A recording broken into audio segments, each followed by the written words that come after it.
हम में से हर कोई एक स्टेबल लाइफ जीना चाहता है और हम में से हर कोई किसी न किसी आइडियोलॉजी से इन्फ्लुएंस्ड रहता है। कोई भी ऐसा नहीं हो सकता जो कह दे कि मैंने तो कभी आइडियोलॉजी पढ़ी नहीं, मुझे आइडियोलॉजी से कोई वास्ता नहीं। आपको वास्ता हो या ना हो, लेकिन आइडियोलॉजी आपके वर्ल्ड व्यू को शेप कर रही है। आपके, जब मैं कह रहा हूं वर्ल्ड व्यू, तो इसका मतलब क्या है? क्या आप बिना गवर्नमेंट के रह सकते हैं? Answer is no. आप खुद ही देख लीजिए, अगर आसपास जो पुलिस है, जुडिशरी है, वो जिन प्रिंसिपल्स पे काम करते हैं, अगर वो हटा दिए जाएं तो आपका जीवन ऐसा होगा क्या जैसे आज है? नहीं होगा। आप सबको पता है कि हमारे कॉन्स्टिट्यूशन ने हमें राइट्स दिए regarding for example expression, movement. You have this freedom to choose your profession. क्या लगता है आपको, हमारे कॉन्स्टिट्यूशन फ्रेमर्स के सामने आइडियाज आए कहां से? क्या ये किसी आइडियोलॉजी से इंस्पायर्ड थे? क्या कुछ लोगों ने हमसे बहुत पहले इनके बारे में केवल सोचा भर था? That was just an idea, then set of ideas having particular objective, some common concern कि हां, कुछ बदलाव होना चाहिए। लोगों को एम्पावर करने के ये तरीके हो सकते हैं। यानी कि systematic set of ideas for achieving particular objective, having some common concern. तो वहां पर वो आइडियोलॉजी बनने लग गई और उसके बाद कई देशों की सरकारों ने उनको इंप्लीमेंट किया। यार कमाल की बात है। इससे तो जो हमारी पॉपुलेशन है वो ज्यादा खुश है, ज्यादा काम कर पा रही है, बेहतर काम कर पा रही है, बेहतर जीवन जी पा रही है। तो यानी कि अल्टीमेटली स्टेबिलिटी होगी कि नहीं होगी? होगी। ये तो छोटा सा बैकग्राउंड हुआ। इस एक वीडियो में हमारी कोशिश है कि हम रूट से उठाएंगे, मतलब आइडियोलॉजी है क्या, और डिफरेंट आइडियोलॉजीज में इंटरकनेक्शन करते हुए चले जाएंगे। पॉलिटिकल आइडियोलॉजीज रटने वाली चीज नहीं होती। अगर किसी ने आज तक उसको ऐसे पढ़ा था तो इस एक वीडियो में आपकी मिथ ब्रेक होंगे। चलिए शुरू करते हैं। मैंने कहा राइट्स, अधिकार। आप सभी को अधिकार चाहिए। शायद आप में से कुछ लोग को, सर हमारा राजनीति में इंटरेस्ट नहीं है, लेकिन हाँ मैं फैमिली के साथ तो एंगेज करता हूं, परिवार से तो आपका वास्ता है। आपको प्रॉपर्टी में कुछ राइट चाहिए क्या? आप कहेंगे सर प्रॉपर्टी से मेरा वास्ता है। प्रॉपर्टी से वास्ता है तो यानी कि आप पॉलिटिकल साइंस से इन्फ्लुएंस्ड हैं। आपका जो प्राइवेट प्रॉपर्टी का राइट है वो भी इस वजह से आपको मिल पा रहा है क्योंकि किसी ने ये आइडिया दिया था, फिर वो सिस्टमैटिक वे में आइडियाज बन गए, तो कहा गया कि ये बेस्ट रहेगा, तो जाकर आपको प्रॉपर्टी का राइट मिल पाया। आप इसको फॉर ग्रांटेड ले रहे होंगे क्योंकि आप ऐसे समय में जी रहे हैं क्योंकि जहां पर आपके आसपास ये मिल रहा है।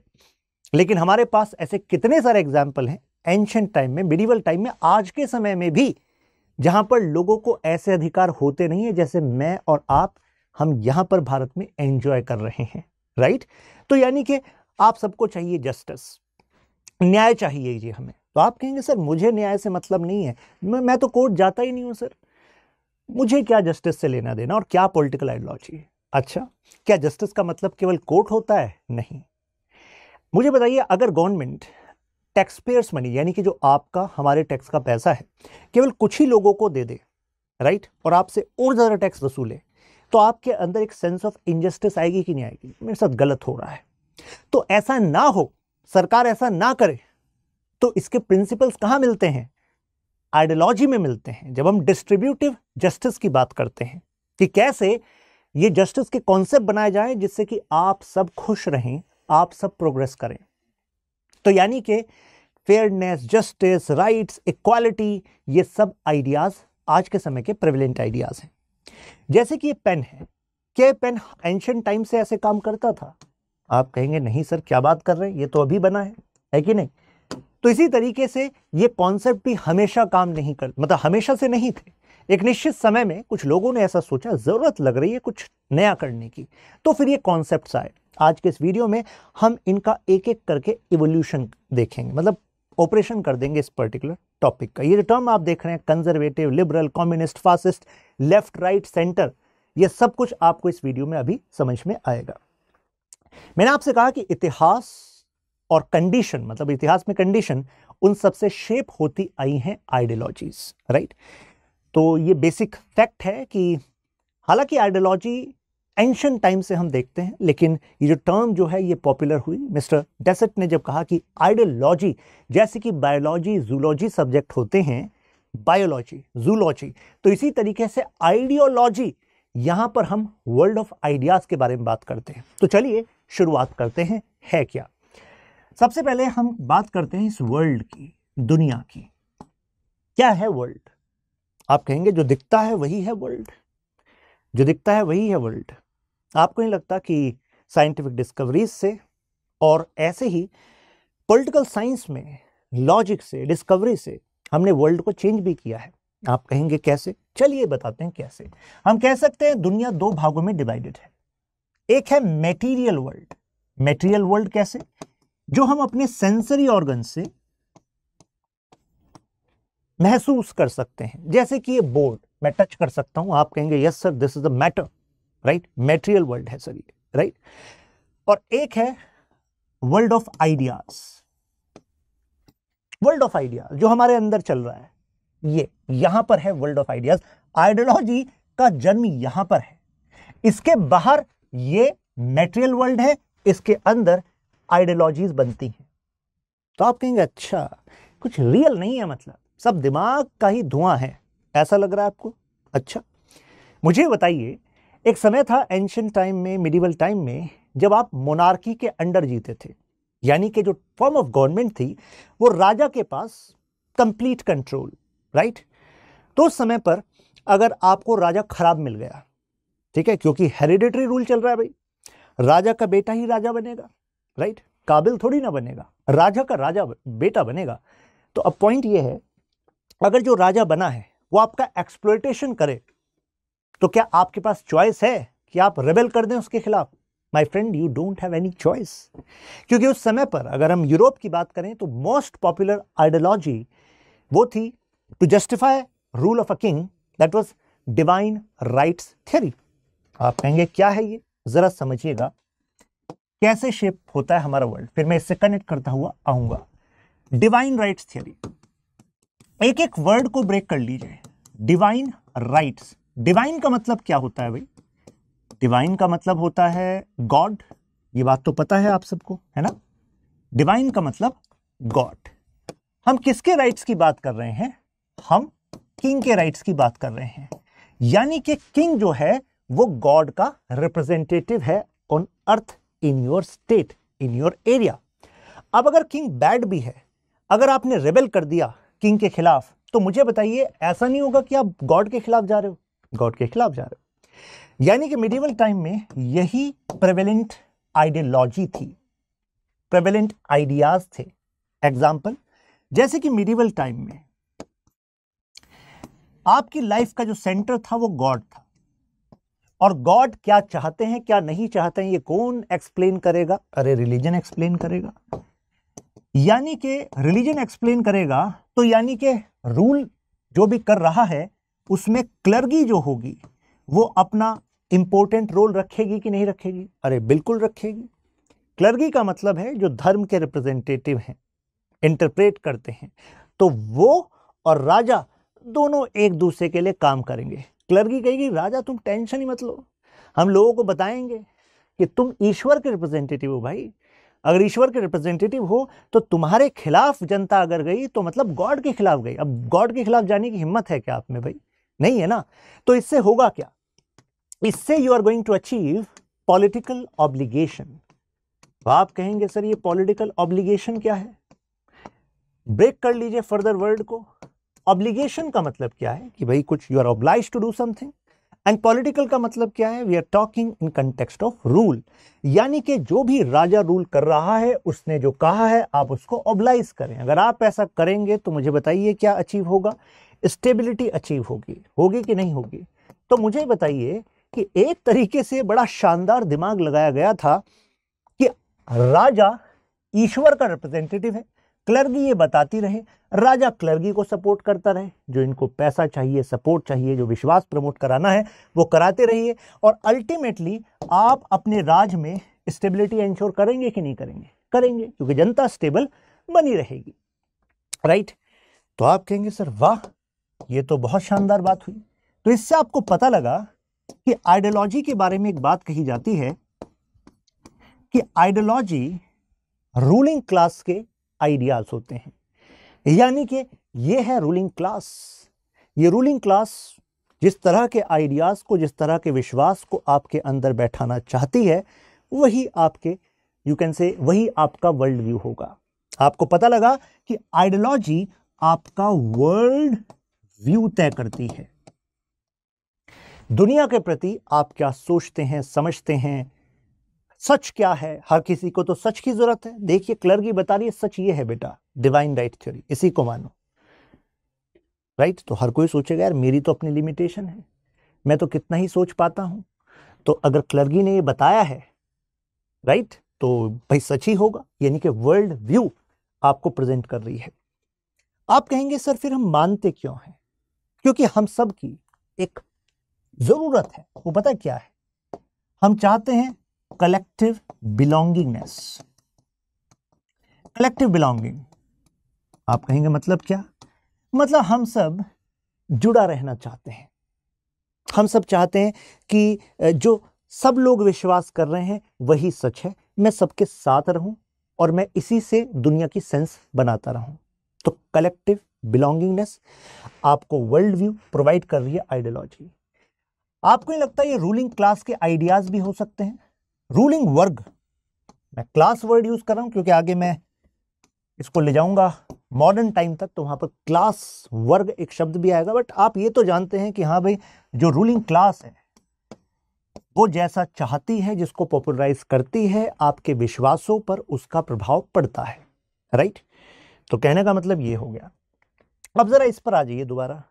वर्ल्ड दो तरह के हैं, मेटल वर्ल्ड और आइडियाज, जिसको हम स्पिरिचुअल वर्ल्ड भी कहते हैं। मैंने स्पिरिचुअल वर्ल्ड जानबूझकर नहीं लिखा क्योंकि स्पिरिचुअल से कई लोग समझते हैं अच्छा सर रिलीजन की बात करें। नहीं नहीं, रिलीजन में और स्पिरिचुअल में डिफरेंस होता है। राइट, इस वजह से मैंने बेटर वर्ड चूज किया आइडियाज। एग्जाम्पल देता हूं। जो लोग कह रहे हैं सर आइडिया से कुछ नहीं फर्क पड़ता, सर ये देखो, सर ये ट्यूबलाइट है, सर ये कैमरा है, सर मेटेरियल वर्ल्ड यही रियलिटी है और कोई रियलिटी नहीं है। अच्छा, कोई और रियलिटी नहीं है? जब यहां पर आपका एक्सप्लॉयटेशन हो रहा था मिडिवल टाइम में, अगर किंग बैड है तो रिलीजन, क्लर्की कह रही है कि बैड है ना, तो गॉड चाहते हैं।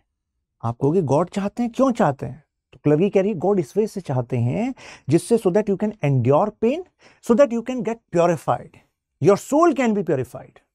तो आप कहोगे अच्छा यही बात मिस कर रहा था मैं, यानी कि मुझे पेन झेलते रहना चाहिए, प्योरीफाई होते रहना चाहिए। राइट, और आप प्योरीफाई होने के चक्कर में निकल पड़े, मतलब आगे खत्म हो गए, ऐसे ही चलता रहा सिस्टम। लेकिन जब मिडिवल टाइम से मॉडर्न टाइम आया, ये मिडिवल टाइम में सबसे पॉपुलर था। राइट, अब मिडिवल से जब मॉडर्न टाइम आया, तो मॉडर्न टाइम में आपको इस एक्सप्लॉयटेशन से बचाने के लिए जो कई स्कॉलर्स थे उन्होंने दिमाग लगाया। कब तक ये एक्सप्लॉयटेशन चलता रहेगा भाई? अब उन्होंने भी दिमाग क्यों लगाया? क्योंकि एक्सप्लॉयटेशन की एक सीमा होती है। अगर उससे ज्यादा एक्सप्लॉयटेशन किसी भी व्यक्ति का होता है तो वो लोग उठ खड़े होते हैं, और उसके बाद क्या हो जाता है? रेबेलियन हो जाता है, रिवोल्यूशन हो जाता है, फिर एनार्की आ जाती है, मतलब अनस्टेबिलिटी हो जाती है। भाई मुझे बताइए, आपके साथ अन्याय अन्याय अन्याय होता रहे और धर्म की बातें आपको बताती जाती रहें, तो एक सीमा होगी ना, उसके बाद तो आप भी कहोगे मुझे तो एक्सप्लेनेशन चेक करना पड़ेगा, है ना? तो ऐसे ही मॉडर्न टाइम का सबसे बड़ा फीचर था कि यहां पर लॉजिक को प्रमोट किया गया। लॉजिक, तर्क, जिसको हम कहते हैं रेशनैलिटी को प्रमोट किया गया, रेशनैलिटी। और यहां पर साइंस, यानी कि साइंस लॉजिक के बेसिस पे ही तो होती है। जब यहां पर कहा जा रहा था धरती फ्लैट है जी, तो आप इससे दूर चले जाएंगे तो गिर जाएंगे। तो मॉडर्न टाइम में आइडिया आया, दैट वाज एन आइडिया। जैसे कि मॉडर्न टाइम में आइडिया आया कि यार जब इंसान साइंस में तरक्की कर रहा है अपने लॉजिक का इस्तेमाल करके, और इंसान उन बातों को गलत साबित कर दे रहा है, एक्सपेरिमेंटेशन से, वेरिफिकेशन से कर दे रहा है। जो ये कह रहे थे कि नहीं जी धरती फ्लैट है, पता लगा गैलीलियो केपलर कह रहे हैं यार झूठी बोला जा रहा है आपसे। तो अब यहां पर जो मॉडर्न टाइम था, जो एज ऑफ एनलाइटनमेंट थी, जो एज ऑफ रेनेसा था, उसने कहा कि नहीं नहीं कुछ तो गड़बड़ है, तो कुछ तो गड़बड़ है दया। अब क्या गड़बड़ है? तो पता लगा इफ मैन इज रेशनल और मैन हैज शोन कि जहां पर कहा जा रहा था कि अगर कोई बीमारी फैल गई तो प्रे की जाएगी, बच गए तो ठीक है, और अगर खत्म हो गए तो चाहते थे ईश्वर किंगडम ऑफ गॉड में आना आपका, राइट। तो पता लगा कि नहीं यार, यहाँ तो डिस्कवरीज हो गई, कुछ मेडिसिन की, एंटीबायोटिक्स की, इंसान बच जा रहा है। तो ऐसे में लोगों को समझ में आया कि all which was told to us was not truth, right. So यानी कि अब हमें नेक्स्ट आइडिया पे जाना पड़ेगा। तो नेक्स्ट आइडिया क्या किया जाए? कहा गया कि डिवाइन राइट्स थ्योरी एक झूठ था, सच्चाई कुछ और है, और सच हमें कुछ ऐसा ही बनाना है जो लोगों को बचा सके ऐसे एक्सप्लोइटेशन से। तो ऐसे में मॉडर्न टाइम में आइडिया आया कि भाई जो स्टेट है वो गॉड ने नहीं बनाई। जैसे यहां पर किंग गवर्नमेंट चला रहे थे, किंग होल्ड कर रहे थे पावर, कह रहे थे गॉड ने बनाया, नहीं, हमने कहा गॉड ने नहीं बनाया होगा, लोगों ने बनाया होगा। क्योंकि पीपल आर रेशनल, तो पीपल ने एक समय पर जब कोई गवर्नमेंट नहीं होगी तो उस समय सोचा होगा यार बिना गवर्नमेंट के तो हम नहीं रह सकते, आपस में क्लैशेस हो सकते हैं, जैसे अभी आगे मैं बताऊंगा, कहानी में कनेक्ट करूंगा हॉब्स के आइडियाज को।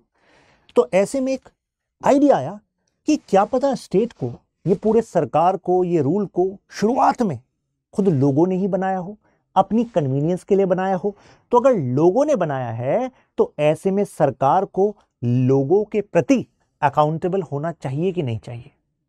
यानी कि ऐसे में सरकार को आर्बिट्री मैनर में, आर्बिट्री का मतलब होता बिना किसी लॉजिक के ऐसी किसी को कुछ भी कर देना, इस बात को तो बंद करना चाहिए। आर्बिट्री मैनर में काम नहीं करना चाहिए। किंग आर्बिट्री मैनर में काम कर सकता था। किंग को आज मूड खराब है, आप सामने आ गए, किंग ने कहा ठीक नहीं लग रहा, कुछ उसने क्राइम किया है, 100 कोड़े लगाओ। किंग का मूड अच्छा है, छोड़ दिया। ये नहीं चलना चाहिए। There should be some set of standards, and if someone does not follow that set of standard then action should be taken against that person. तो वहां पर काफी सारे फ्रीडम थी इसमें, तो कहा कि इसमें एक्सप्लॉयटेशन हो रहा है, तो लेकिन यहां पर क्या होगा, state is bound to work for the people. आपको नहीं लगता कि एक आइडिया था डेमोक्रेसी, और मॉडर्न टाइम में ये जो आइडिया है अब ये आपकी रियलिटी है? तो जो लोग कह रहे थे कि सर मैटेरियल रियलिटी ही सच है, हो सकता है सबसे पहले तो मैटर के बारे में जो आप समझते हैं वो भी सीमित ही समझते हो। जैसे कि इस कैमरा और मेरे बीच में कुछ आपको दिख रहा है क्या? कुछ नहीं दिख रहा, क्लैरिटी है। लेकिन अगर आप जैसे जैसे हम प्रोग्रेस करते गए साइंस में, तो पता लगा है अगर माइक्रोस्कोपिक विजन से देखा जाए तो there are lot of particles moving in between. तो हमें जो दिखता है अगर हम उसी को सच मानेंगे तो शायद वो पूरा सच नहीं होगा, हमें उसके बियॉन्ड जाना चाहिए। तो बियॉन्ड साइंस में भी जाते हैं, बियॉन्ड आइडियाज में भी जाते हैं। डेमोक्रेसी शुरुआत में एक आइडिया था, फिर वो एक रियलिटी बनी कि नहीं बनी? रियलिटी बनी, और रियलिटी बनी तो आप हम अब डिसाइड करते हैं कि सरकार किसकी होगी।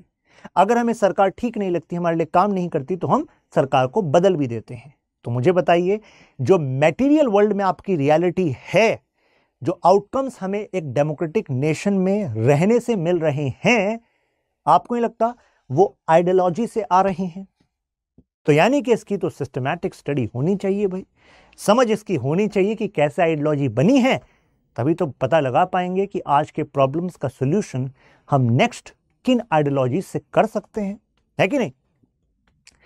तो यही बता, कलेक्टिव बिलोंगिंग है, एक पॉलिटिकल सिस्टम है, रेजीम पहले आपका डिवाइन राइट्स थ्योरी, तो अभी हमने कहा कि नहीं, लोग सोर्स है, यानी कि सोसाइटी ने ही बनाया होगा, लोगों ने बनाया होगा, कोई कॉन्ट्रैक्ट किया होगा।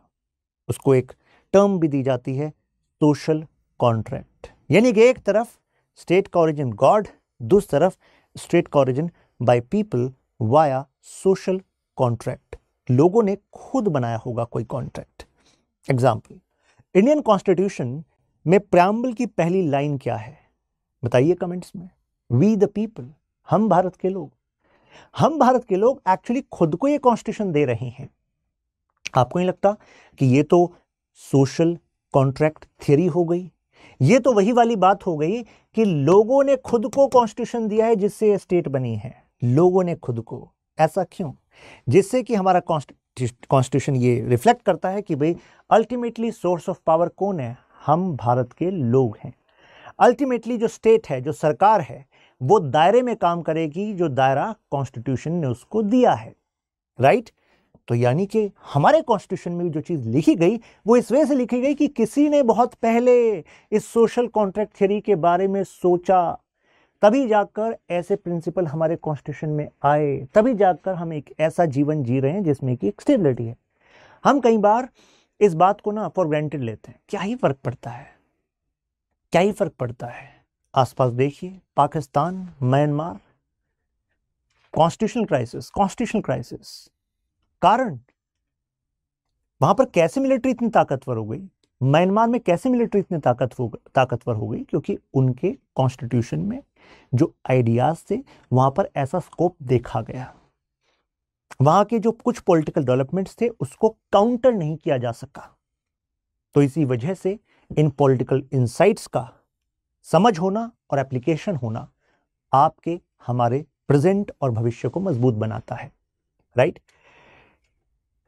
तो इस यानी कि हम कह सकते हैं कि ओबीडियंस भी स्टैब्लिश होती है। जैसे कि एग्जांपल दिया आपको, पॉलिटिकल ऑब्लिगेशन, एक आइडिया प्रमोट कर दीजिए, लोग उसके लिए ओबीडियंट हो जाएंगे। आप कहेंगे सर कुछ और एग्जांपल दीजिए। एग्जांपल लीजिए नाजी जर्मनी का।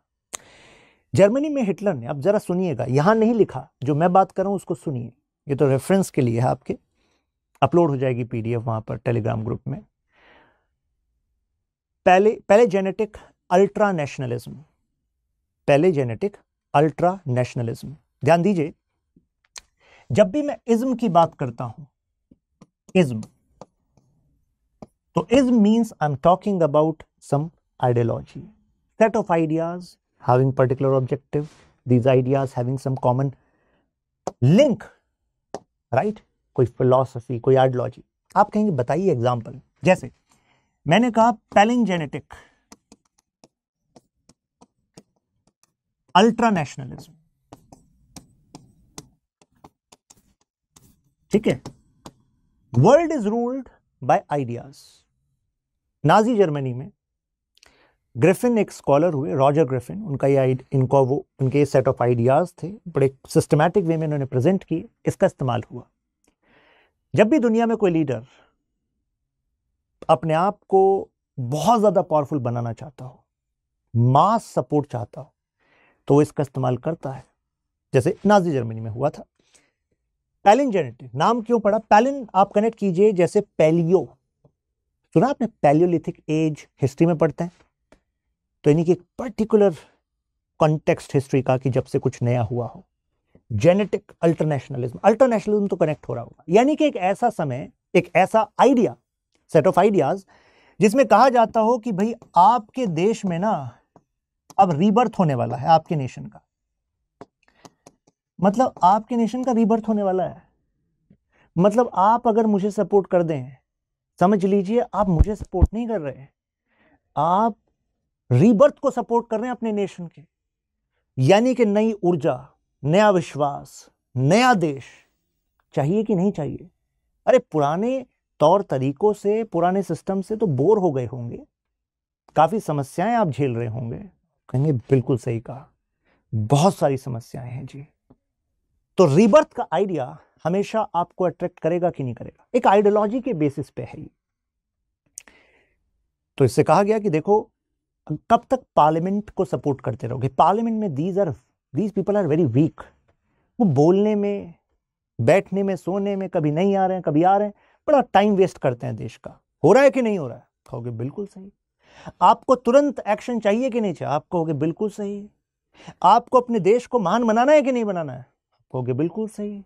आपको बताया जाए अरे तुम तो सुपीरियर रेस हो यार, अभी तक तुम्हें दबाया गया है, तुम्हारी असलियत को कभी बाहर आने नहीं दिया गया, सिस्टमैटिकली तुम्हें कंट्रोल किया गया है, आप कहोगे बिल्कुल सही। इतने सही हो गए, अब तो बताइए करना क्या है? मैं कहूंगा सपोर्ट करना है, और क्या करना है? और सपोर्ट करना एक लीडर को, पूरी पावर उसको। आप कहोगे बिल्कुल सही। क्यों? क्योंकि त्वरित एक्शन लेने हैं ना भाई, तभी तो रीबर्थ होगा देश का। और ये बता दीजिए, जब भी कोई बर्थ होती है तो कुछ ब्लडशेड होता है कि नहीं होता है? बिना खून बहे कोई भी नया जन्म होता है क्या? आपका, हमारा, किसी का जन्म बिना ब्लडशेड के हुआ है क्या? आप कहोगे बिल्कुल सही।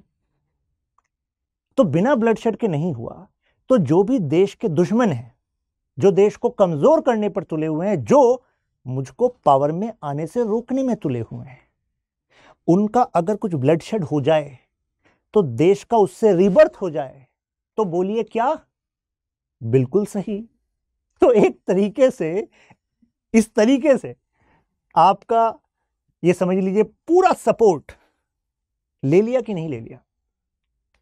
जब एक लीडर को आपने इतनी पावर दे दी, डिसेंट को आपने सप्रेस करने में सपोर्ट दे दिया, तो अब क्या होगा? अब होगा कंट्रोल। बोलिए बिल्कुल सही। तो इस तरीके से जो आइडियोलॉजी है वो शेप करती है सिस्टमैटिकली आपको, राइट? तो आइडियोलॉजी के 3 मेजर कंपोनेंट हैं। पहला, आप सब तभी सपोर्ट करोगे, तभी अपना वर्ल्ड व्यू उसमें देखोगे जब आपको पास्ट में जो हुआ उसको लॉजिकली समझाया जाए। आप कहोगे बिल्कुल सही, कारण आइडियोलॉजी का एक कंपोनेंट है पास्ट, एक कंपोनेंट है प्रेजेंट और एक कंपोनेंट है फ्यूचर। मतलब पास्ट में जो हुआ आपको लॉजिकली बता दिया जाए कि देखो पास्ट में इस वजह से ऐसा हो रहा था।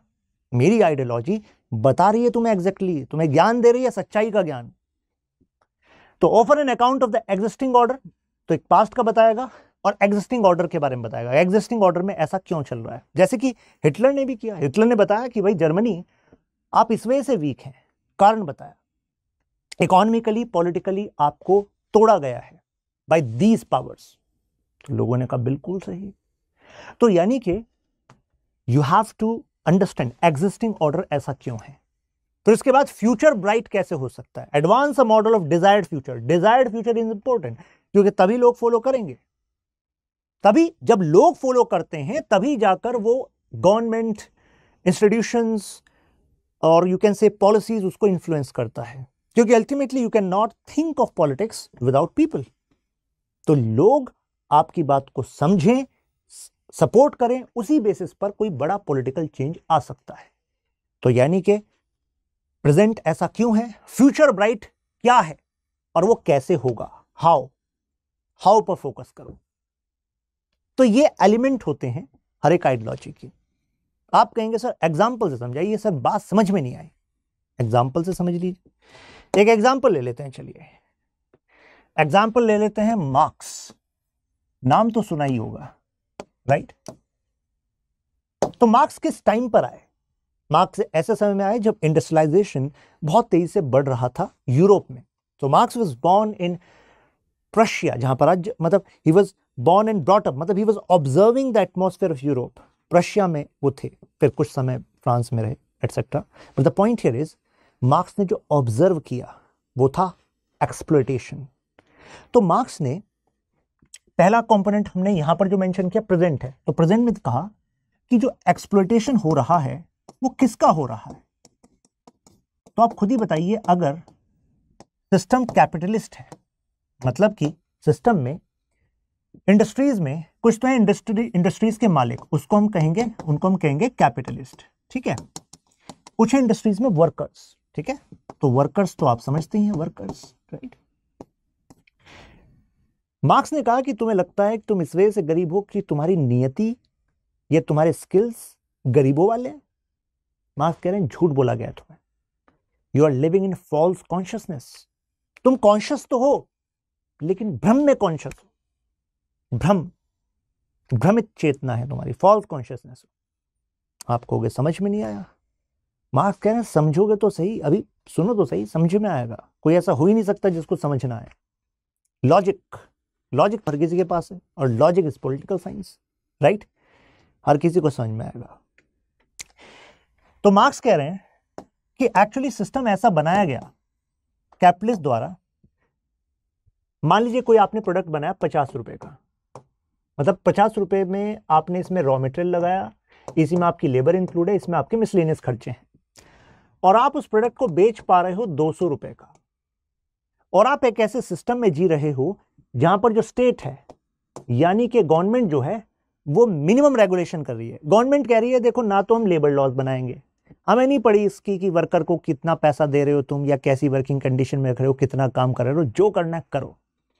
ये वो समय था जब, जिसको हम क्लासिकल लिबरलिज्म कहते हैं। अभी आएगा वो भी स्टोरी, आगे आएगी।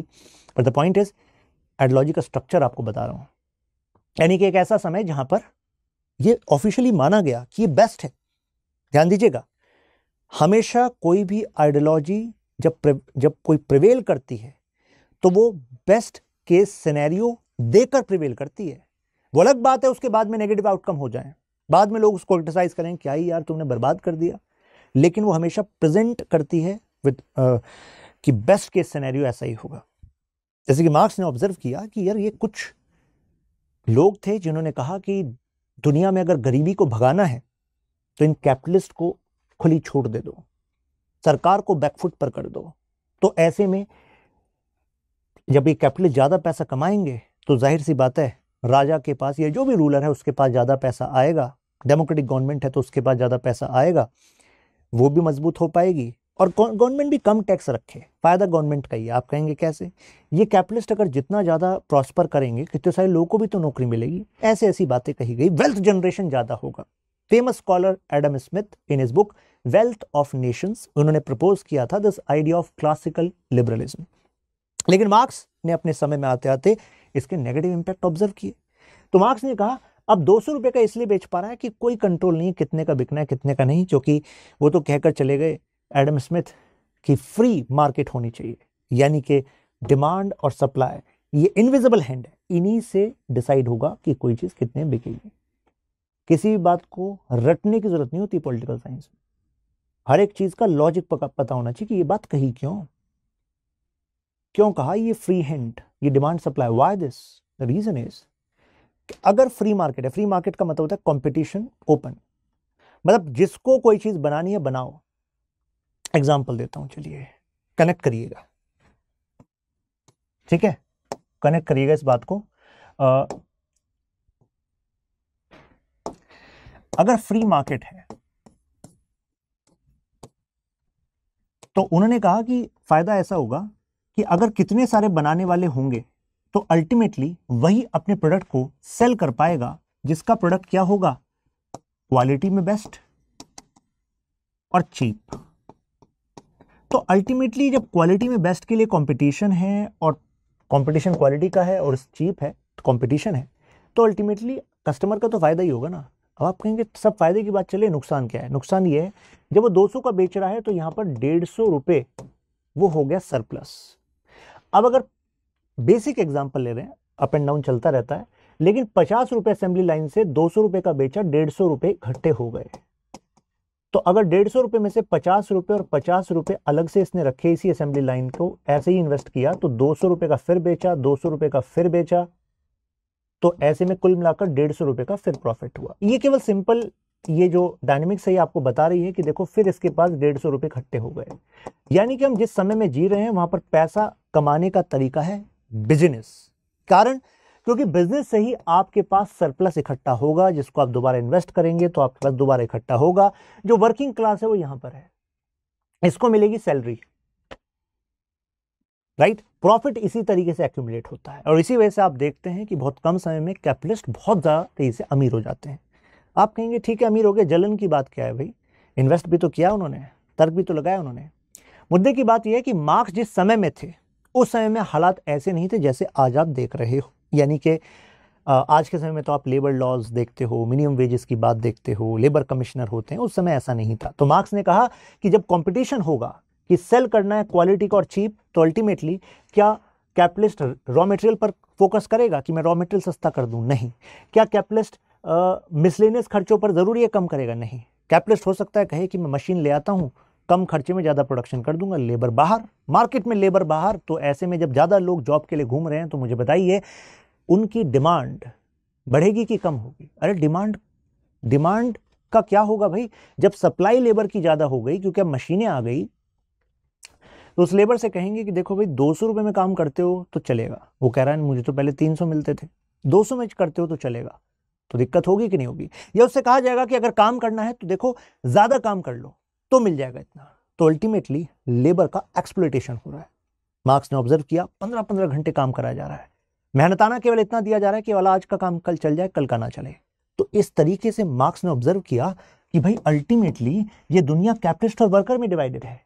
इस समय पर मार्क्स ने, मैंने क्या कहा, हिस्ट्री, प्रेजेंट और फ्यूचर और हाउ, प्रेजेंट से फ्यूचर में कैसे जाएंगे, ये 4 कंपोनेंट होते हैं। और वो फ्यूचर क्या होना चाहिए? डिजायर्ड फ्यूचर, जो आप चाहते हो। भाई डिजायर्ड नहीं होगा तो क्यों ही आप फॉलो करोगे मार्क्स को, है कि नहीं? किसी भी आइडियोलॉजी को, इनफैक्ट हर एक आइडियोलॉजी में मेरे पास ऐसा ही एक्सप्लेनेशन है। हिस्ट्री, तो मार्क्स कहते हैं कि देखो दुनिया केवल आज ही ऐसे डिवाइडेड नहीं है। मार्क्स कहते हैं एंशिएंट टाइम में, देखो एंशिएंट टाइम में भी 2 ही वर्ग थे, एक मास्टर क्लास थी और एक आपकी स्लेव क्लास थी। स्लेव समझते हैं, जो खुद जो है मास्टर की प्रॉपर्टी थे। तो मास्टर और स्लेव, तो मास्टर एक्सप्लॉइटर थे और स्लेव एक्सप्लॉइटेड थे। मार्क्स कहते हैं हर एक समय में 2 ही वर्ग होते हैं, हर एक समय में, उठाकर देख लीजिए, या तो आप एक्सप्लॉइटर हैं या आप एक्सप्लॉइटेड हैं, तीसरा और कोई दर्जा नहीं होता। तो आप किस में हैं? एक्सप्लॉइटर क्लास में है कि एक्सप्लॉइटेड क्लास में? मार्क्स के हिसाब से आप अपना जवाब दीजिएगा। ये एंशिएंट टाइम में चल रहा था।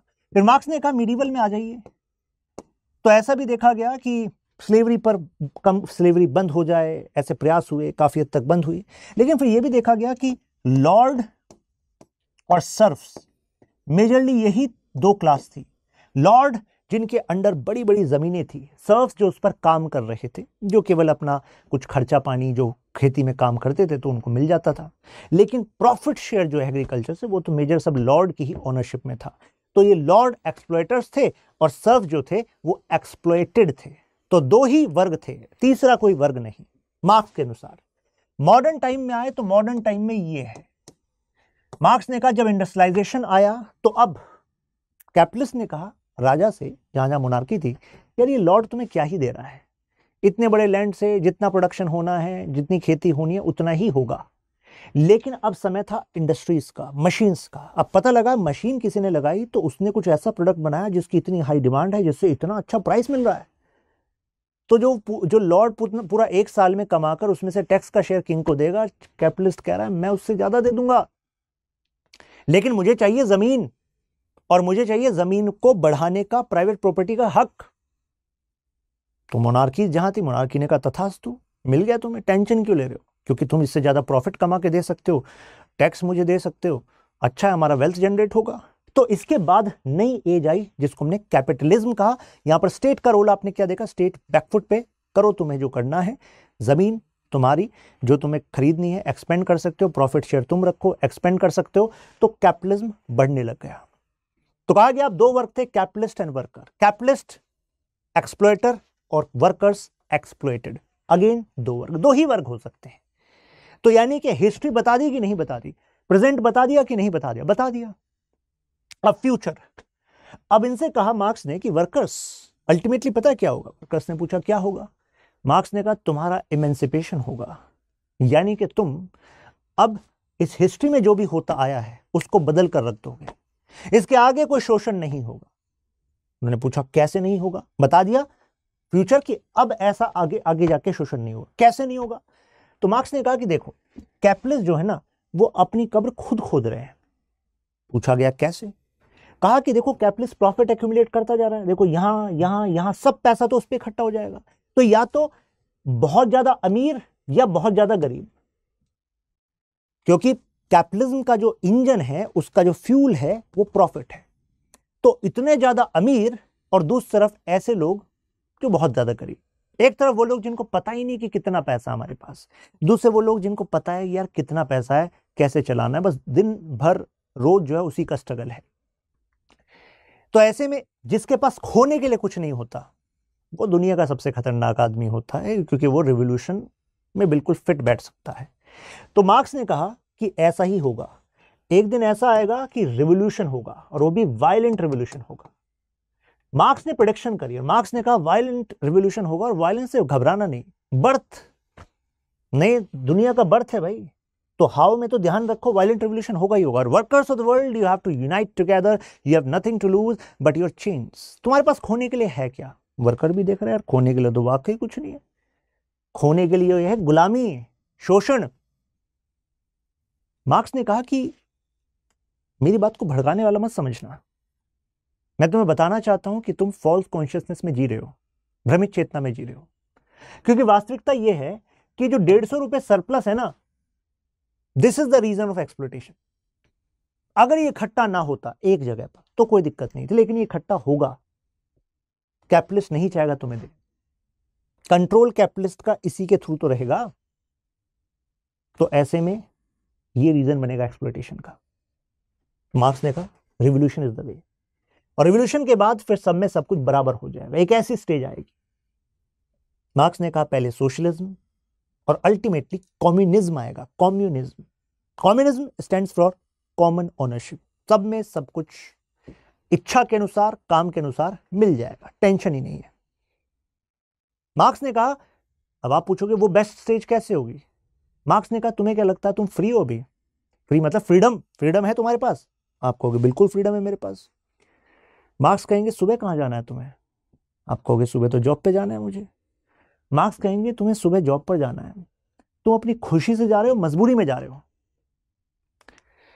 आप में से कुछ लोग कहेंगे खुशी में, लेकिन संख्या कम हो सकती है। ज्यादातर लोग कहेंगे मजबूरी है, देखो ईएमआई देनी है कार की, होम लोन है, कोई कुछ बताएगा, कोई कुछ बताएगा। तो मार्क्स कहेंगे यही तो तुम्हारा दर्द मैं जानता हूं जो प्रेजेंट में बता रहा हूं। मार्क्स कह रहे हैं कि ह्यूमन का जो ट्रू नेचर है उसके दो एट्रीब्यूट हैं, क्रिएटिव एंड सोशल। तुम इसलिए बने हो कि तुम्हें जो काम अच्छा लगता है वो काम कर सको। तुम्हें दिमाग दिया गया नए से नई चीजें सोचने में, ये क्षमताएं दी गई हैं जिससे तुम कुछ नए से नया करो। जो भी काम करो क्लासिक करो, कमाल कर दो, मजे से करो। जैसे पढ़ मजे से रहे हो, शौक से कर रहा हूं मैं ये काम। तो ऐसे में तो marks is saying this is what, इसलिए तुम बने हो। सोशल एस्पेक्ट बहुत जरूरी है, क्योंकि when we connect with each other we learn, we grow, we enjoy, that's our true nature. लेकिन मार्क्स कह रहे हैं तुम जिस समय में जी रहे हो कैपिटलिज्म में, उसने तुम्हारा फोकस केवल पैसा पैसा पैसा पर कर दिया है, और तुम अपने फैसले भी उस गुलामी में ले रहे हो कि मैं वो काम करूंगा जिसमें मुझे पैसा थोड़ा फालतू मिल जाए। क्योंकि तुम्हारा सोसाइटी में स्टेटस इस बात से डिसाइड होगा कि तुम कितना पैसा रखते हो। तो एक तरीके से तुम्हारा ट्रू नेचर, जो तुम क्लासिक काम कर सकते हो, वो कर ही नहीं पा रहे क्योंकि तुम केवल मजबूरी में जी रहे हो। तो आप कहोगे क्या समाधान है? मार्क्स कहने बता तो दिया समाधान, यही होगा अल्टीमेटली, राइट? तो कहने का मतलब है उन्होंने हाउ भी बता दिया। अब वो अलग बात है कि ये कभी सच हो नहीं पाया, कारण क्योंकि कैपिटलिज्म ने भी अपना चेहरा बदला, जो मार्क्स कभी प्रेडिक्ट नहीं कर पाए थे। मार्क्स ने सोचा था कि वर्कर्स की कभी कुछ सोचेगा ही नहीं कैपिटलिस्ट, लेकिन कैपिटलिस्ट ने सोचा। मार्क्स का जब डर आया, जब कई जगह कम्युनिस्ट रिवोल्यूशन अटेम्प्ट हुए, तो कैपिटलिस्ट को एक बात समझ में आई कि वर्कर के भले में काम करना पड़ेगा। तो फिर सरकारों ने भी वेलफेयर स्कीम स्टार्ट करी, लेबर लॉज भी आए। तो वर्कर को लगा यार ये तो गलत बोल रहा है मार्क्स, कि मेरे बारे में कोई सोचेगा नहीं सरकार, और सरकार जो है केवल इंस्ट्रूमेंट है कैपिटलिस्ट क्लास की। देखो सरकार तो सुनती है। तो एक तरीके से मार्क्स को यहां पर डिफीट मिली इन कंटेक्स्ट ऑफ कि जो एक्चुअली वो चाह रहे थे, जो होगा, जो प्रेडिक्शन कर रहे थे, वो नहीं हो पाया। जहां हुआ तो वहां मार्क्स के आइडियाज से नहीं हुआ। कई लोग सोच रहे होंगे सर रशिया में तो हुआ था ना कम्युनिस्ट रिवोल्यूशन, सर चाइना में तो हुआ था ना कम्युनिस्ट रिवोल्यूशन, लेकिन मार्क्स के आइडियाज से नहीं हुआ था, वो लेनिन के आइडियाज से हुआ था, माओ के आइडिया से चाइना में हुआ था। क्योंकि मार्क्स नहीं चाहते थे कि कभी भी कोई कम्युनिस्ट पार्टी बने और वो रिवोल्यूशन करे। मार्क्स का मानना था कि स्पॉन्टेनियस होगा। मार्क्स का मानना था कि जब भी कोई पार्टी बनेगी, चाहे वो कम्युनिज्म के नाम पर बने, तो उसमें जो कुछ लोग होंगे उन्हीं के पास पावर कंसेंट्रेट हो जाएगी, और पावर कंसेंट्रेशन के मार्क्स खिलाफ थे। तो एक तरीके से जिन्होंने अपने आप को मार्क्सिस्ट बताया कि हम मार्क्सिस्ट आइडियोलॉजी में बिलोंग करते हैं, तो एक्चुअली उन्होंने मार्क्स को अपने हिसाब से बदल दिया। आई होप यहां तक क्लैरिटी हुई होगी आपको। अब इवोल्यूशन देखिए कैसे हुआ हिस्ट्री का। सब जो हम पॉलिटिकल आइडियोलॉजीज की बात करते हैं, तो इसका जो शुरुआत है उसमें पहली आइडियोलॉजी हम आइडियलिज्म को जानते हैं, और आइडियलिज्म यहां पर ग्रो हुआ। यहां पर क्या है? एथेंस, ग्रीस, ये वो वाला एरिया है। फिर इसके बाद जो फर्दर आइडियोलॉजीज हैं, जैसे देखिए आइडियलिज्म, फिर डिवाइन राइट्स किंग, जो अभी मैंने आपको बताया था, राइट? देखिए ये एंशिएंट ग्रीस में हुआ, ये मिडिवल टाइम्स में ग्रो हुआ। तो एंशिएंट ग्रीस में यहां पर, यहां मॉडर्न टाइम में देखिए यहां पर है एंशिएंट ग्रीस, दिख रहा है आपको?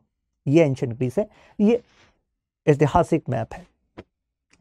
और फिर इसके बाद ये जो एरिया है यूरोप का, जिसको आज हम यहां देखते हैं, इस वाले एरिया में डिफरेंट मोनार्कीज थी, राइट? जैसे ब्रिटिश मोनार्की, है ना, France monarchy, Louis 14 for example. तो इन सब ने एंजॉय किया डिवाइन राइट्स थ्योरी को, ये आइडियोलॉजी, राइट, ये पॉलिटिकल आइडियाज। फिर मॉडर्न टाइम आया, नेचुरल राइट्स ऑफ मैन। आप कहेंगे ये क्या है?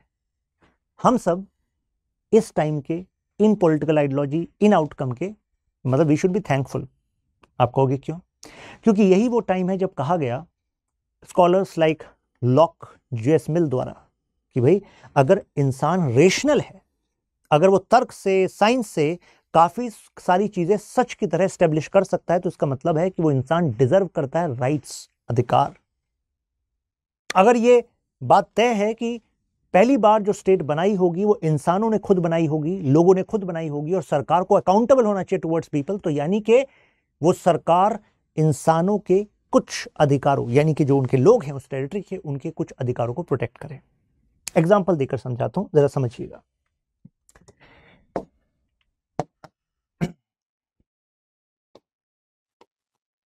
Medieval, modern. मैंने आपको क्या बताया कि भाई मिडीवल की से मॉडर्न की तरफ गए तो ये माना गया कि जो मेन है, जब मैं मेन कह रहा हूं तो विमेन भी है, ठीक है ना, ठीक है, क्योंकि वैसे तो मेन डोमिनेटेड सोसाइटी थी, लेकिन भाई विमेन भी है, ठीक है, वो भी रेशनल है, ठीक है, सब रेशनल है, क्योंकि we are talking about humans, ठीक। क्योंकि उसके बाद एक फेमिनिस्ट मूवमेंट आई, फेमिनिज्म भी अपने आप में एक आइडियोलॉजी है, उसको भी पढ़ेंगे। तो मेन रेशनल है। रेशनल क्या? क्योंकि वो लॉजिक का इस्तेमाल करता है, वो साइंस को डेवलप करता है। साइंस से साइंटिफिक डेवलपमेंट लॉजिक के बेसिस पे ही होते हैं। जैसे ग्रेविटी, कैच कर लिया, ग्रेविटी तो एक्चुअली में ये क्या है? ये साइंस ही तो है, मींस ऑब्जर्वेशन। इसके बेसिस पे हमने बताया कि अच्छा this is how physical world works, right. तो कहने का मतलब हुआ कि science is equal to truth. This is what we called modernism, core feature of modernism. ये मॉडर्निज्म का कोर फीचर है, science is equal to truth. तो माना गया कि अगर इंसान लॉजिकल है, रेशनल है, तो यानी कि इंसान डिजर्व करता है राइट्स, अधिकार। और कौन से राइट्स? Individual rights. इंडिविजुअल यानी कि as an individual this man deserves right. आप कहेंगे मतलब क्या है, पहले से डिफरेंस क्या है?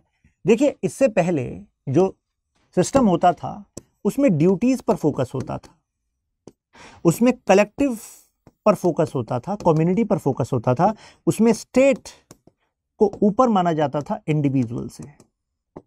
यानी कि सरकार ऊपर है, सोसाइटी ऊपर है, इंडिविजुअल एज अ इंडिविजुअल आपके अधिकारों की बात नहीं की जाती थी। लेकिन मॉडर्न टाइम का फीचर बना कि नहीं नहीं, हर एक इंडिविजुअल इंपॉर्टेंट है, क्योंकि इंडिविजुअल को जब अधिकार दिए जाएंगे तभी जाकर इसको एक्सप्लॉयटेशन से बचाया जा सकता है। हर एक इंडिविजुअल को अधिकार दिए जाएंगे तो ये पर्सनालिटी को डेवलप कर सकता है, ग्रो कर सकता है, स्टेट में भी कंट्रीब्यूट कर सकता है कि नहीं। तो इस तरीके से यहां पर इंडिविजुअल राइट का कॉन्सेप्ट आया। इंडिविजुअल राइट का कॉन्सेप्ट जैसे कि right to life, right to liberty, liberty of expression भी आ गया, मूवमेंट भी आ गया, सब आ गया इसमें, प्रॉपर्टी, ये सब आइडियाज मॉडर्न टाइम में ही बढ़े, राइट। तो ये मॉडर्न टाइम है। अब कंटेम्प्रेरी टाइम में आप इस बात को जानते होंगे, कुछ सुना होगा आपने, लेफ्टिस्ट, राइटिस्ट, सुना है आपने, राइट। अभी हम इस कैटेगराइजेशन पे बात करने वाले। जरा देखिए यहां पर क्या है। बिल्कुल एक्सट्रीम राइट में फासिज्म, फासिज्म, और यहां पर है लेफ्ट, लेफ्ट यानी कि हम मार्क्सिस्ट आइडियाज की बात कर रहे हैं। बीच में सेंटर है, यहां पर हम लिबरल आइडियाज की बात कर रहे हैं। यहां पर मॉडर्न लिबरलिज्म है, इसके यानी कि लेफ्ट ऑफ सेंटर, और यहां पर राइट ऑफ सेंटर में न्यू राइटिस्ट है। क्या है ये सब चीजें अभी आपको पता लगेंगी। तो मैप के हिसाब से आपको पता लगा कि कैसे आइडियलिज्म से डिवाइन राइट्स थ्योरी, और फिर वो प्रोपोगेट हो गया इसी एरिया से नेचुरल राइट्स थ्योरी, जो आज हर एरिया, मतलब इंडिया में कई सारे इन एरियाज में पॉपुलर है, यूरोप में, इंडिया में, यहां पर कई सारे मॉडर्न डेमोक्रेसीज में ये पॉपुलर है। सबसे पहले आइडियलिज्म पे बात करते हैं। ये आइडियलिज्म है क्या? Idealism as an political ideology establish करने का श्रेय जाता है प्लेटो को। उनके गुरु थे सोक्रेटिस, तो रूट तो सोक्रेटिस थे, प्लेटो माध्यम बने। सोक्रेटिस का मानना था कि जो वर्ल्ड ऑफ आइडियाज है उसके थ्रू बेस्ट केस सिनेरियो में आप लाइफ को जी सकते हैं। आप कहेंगे क्या? उन्होंने कहा कि नॉलेज इज वर्च्यू, यानी कि अगर आप ऐसा समाज स्थापित करना चाहते हैं जिसमें गुडनेस हो, तो पहले आपको गुडनेस के आइडिया को स्टैब्लिश करना पड़ेगा। आप कहेंगे मतलब क्या हुआ? आपको याद है मैंने अभी कैटेगराइजेशन किया था मैटेरियल वर्ल्ड और आइडियाज, है ना? वो कैटेगराइजेशन सोक्रेटिस ने किया और सोक्रेटिस ने कहा अगर आप एक अच्छा समाज बनाना चाहते हो तो पहले अच्छे समाज का आइडिया जरूरी है कि नहीं है? आप कहोगे बिल्कुल जरूरी है अच्छे समाज का आइडिया। तो वही बात यहां पर की गई। अब आइडियलिज्म का फीचर देखिएगा और खुद देखिएगा कि आप कहां हैं, आप आइडियलिज्म में हैं कि आप रियलिज्म में हैं। जरा इन दो टर्म्स को समझ लीजिए। आइडियलिज्म की शुरुआत कहां हुई है? एंशिएंट टाइम में हुई है, राइट? तो आइडियलिज्म आइडियल से बना है, आइडियल सिनेरियो, राइट? ये मानकर चलते हैं कि ह्यूमन जो है वो by nature human is good. आप ऐसा मानते हो कि नहीं मानते हो? हर इंसान अंदर से तो अच्छा है। वो सोसाइटी है, सोसाइटी के अनुभव जो उसको बुरा बना देते हैं, लेकिन अंदर से वो अच्छा। अगर अपील की जाए, उसके साथ काम किया जाए तो वो उसकी जो अच्छाई है वो निकल कर आएगी, राइट? साथ में मानते हैं कि हमें फोकस करना चाहिए व्हाट ऑट टू बी, यानी कि क्या होना चाहिए, ऑट टू बी, क्या होना चाहिए। अभी जो है वही वास्तविकता नहीं है। वास्तविकता वो भी है जो हमारे आइडियाज में है, क्या होना चाहिए। अगर आपको एक आदर्श समाज बनाना है तो क्या केवल आज के समाज से ही अपने विचारों को प्रभावित करके आप एक आदर्श समाज बना सकते हैं? नहीं बना सकते। अगर आपके अनुभव बुरे रहे लाइफ के और आप मानने लग जाओ यार सब खराब ही है, कुछ नहीं होने वाला, ना देश का होने वाला, ना दुनिया को होने वाला, सब अपने अपने लिए हैं, एवरीवन इज सेल्फिश, तो क्या होगा भाई? अल्टीमेटली इससे बेहतर अगर कुछ बनाना है तो इससे बियॉन्ड सोचना होगा, क्या होना चाहिए उस पर सोचना होगा। वही करते हैं आइडियलिस्ट, यही बताता है idealism, what ought to be, क्या होना चाहिए, राइट? फिलोसोफर्स लाइक प्लेटो या आप गांधी जी का एग्जाम्पल ले लीजिए, ये दोनों क्या थे? आइडियलिस्ट थे। क्या होना चाहिए, कुछ ऐसा बात कर रहे हैं जो अभी आपको वास्तविक नहीं लगता। गांधी जी कहते थे राम राज्य की स्थापना होगी, गांधी जी कहते थे अंतःकरण में स्वराज, फिर विलेज लेवल पर स्वराज, फिर स्वराज एक्सपेंड होगा। स्वराज का मतलब आपका अपने इंद्रियों पर भी राज होना चाहिए। अगर आप जरा सी देर में इधर उधर भटक जाते हैं तो कहां स्वराज है? और अगर इधर उधर भटक जाते हैं तो कई बार आप अपनी प्लेजर्स के लिए, शॉर्ट टर्म ग्रेटिफिकेशंस के लिए कुछ ऐसे काम भी करते होंगे जिसके बारे में आपको बाद में पछतावा होता होगा। तो ऐसे बनेगा आइडियल समाज। तो इसी वजह से गांधी जी स्वराज की बात करते थे। अब गांधी जी का जो स्वराज है, हर एक इंडिविजुअल स्वराज, फिर विलेज लेवल पर swaraj, self sufficiency, then expand हो रहा है वो idea based on non violence, based on love. Love में भी पॉजिटिव कॉन्नोटेशन, नॉन वायलेंस में पॉजिटिव कॉन्नोटेशन। मतलब कि नॉन वायलेंस का मतलब केवल ये नहीं है कि मैं दूसरों के खिलाफ बोलता नहीं हूं गलत, मैं सुनता नहीं हूं गलत, मैं देखता नहीं हूं गलत। इसके बियॉन्ड भी है। गांधी जी कहते हैं दूसरे के प्रति प्यार प्रकट करना, हर किसी के प्रति कल्याण की भावना होना, दैट इज नॉन वायलेंस। तो आपको नहीं लगता वास्तविकता में अगर सोचा जाए, ऐसा समाज बन जाए तो कमाल ही हो जाए? आप ऑफिस में जाएं, हर किसी के बारे में आप अच्छा सोच रहे हैं, वो भी आपके बारे में अच्छा सोच रहा है। आप किसी भी गैदरिंग में जाएं, आप भी अच्छा सोच रहे हैं, वो भी अच्छा सोच रहा है, अच्छा कर रहे हैं, तो समाज क्लासिक होगा कि नहीं होगा? आप घर में जाएं, कहीं पर भी जाएं, हर जगह ऐसा ही हो। ऑट टू बी, ये आइडियलिस्ट होते हैं। लेकिन कहा जाता है कि कई बार जो आइडियलिस्ट होते हैं वो यूटोपिया देते हैं। यूटोपिया का मतलब होता है इतना अच्छा कि जो वास्तविकता से परे हो। तो इसके अपोजिट जो हमें आइडियोलॉजी मिलती है दैट इज रियलिज्म, रियल, जो वास्तविकता है। जैसे इनके जो प्रेस्क्रिप्शंस होते हैं रियलिज्म के, वो बेस्ड होते हैं व्हाट इज पर। इनका कहना होता है human by nature is selfish, human by nature selfish है भाई, human by nature is covered, ungrateful. आपको क्या लगता है, आपका क्या मानना? आप आइडियलिस्ट हो या फिर रियलिस्ट हो? जैसे रियलिस्ट का एग्जाम्पल चाणक्य, मैकियावेली, ये सब के एग्जाम्पल मैं आगे भी दूंगा। मैकियावेली, आप क्या हो, रियलिस्ट या आइडलिस्ट? रियलिस्ट कहते हैं by nature human is selfish, ungrateful, fickle minded, मतलब धोखेबाज है, अपने बारे में सोचता है। इनका मानना है कि अगर आपको राज करना है, रूल करना है, और आपको लव और फियर दोनों का कॉम्बिनेशन देखना चाहिए, लेकिन फियर पे ज्यादा ट्रस्ट करना चाहिए, क्योंकि प्यार लोग अपनी मर्जी से करते हैं, डरते आपकी मर्जी से हैं। तो यानी कि जो रूलर है उसको डर दिखाना चाहिए सख्त कानून का, डर दिखाना चाहिए पनिशमेंट का, जिससे कि लोग गलत काम ना करें। ऑर्डर में लोग तभी रहेंगे, नहीं तो लोग सेल्फिश हैं, अपने फायदे के लिए कानून तोड़ेंगे, दूसरे का नुकसान करेंगे। This is realism. यहां बात होती है व्हाट ऑट टू बी, क्या होना चाहिए, यहां बात होती है what is as it is. जो एज इट इज है स्थिति, उसी के बेसिस पे ये सॉल्यूशन देते हैं। तो यहां पर हमें सोक्रेटिस, प्लेटो एंड एरिस्टोटल इसी ट्रांजिशन, इसी एक्चुअली यू कैन से एक ही ब्रांच से दिखते हैं, क्योंकि सोक्रेटिस के शिष्य थे प्लेटो, प्लेटो के शिष्य थे एरिस्टोटल, राइट। तो आइडियलिज्म आया क्यों, इसका भी एक इंटरेस्टिंग स्टोरी है। स्टोरी ये है कि प्लेटो ने अपने राज्य, अपने स्टेट एथेंस को वॉर में देखा। वॉर चल रहा था स्पार्टा के साथ, स्पार्टा के साथ वॉर चल रहा था। इसको कहा गया पेलोपोनेशियन वॉर।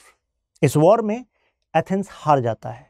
तो प्लेटो, जो पहले सोच रहे थे कि मैं एक पॉलिटिशियन बनूंगा, वो सोचते हैं कि मैं पॉलिटिशियन बनूंगा तो इस समय पर कुछ अच्छे फैसले ले लूंगा, लेकिन अगर मैं एक पॉलिटिकल थिंकर बन गया, अगर मैं कोई टीचर बन गया, मैं इन्फ्लुएंस करने लग गया अपने यूथ को बड़े स्तर पे, तो मैं पूरे देश को मजबूत बना सकता हूं।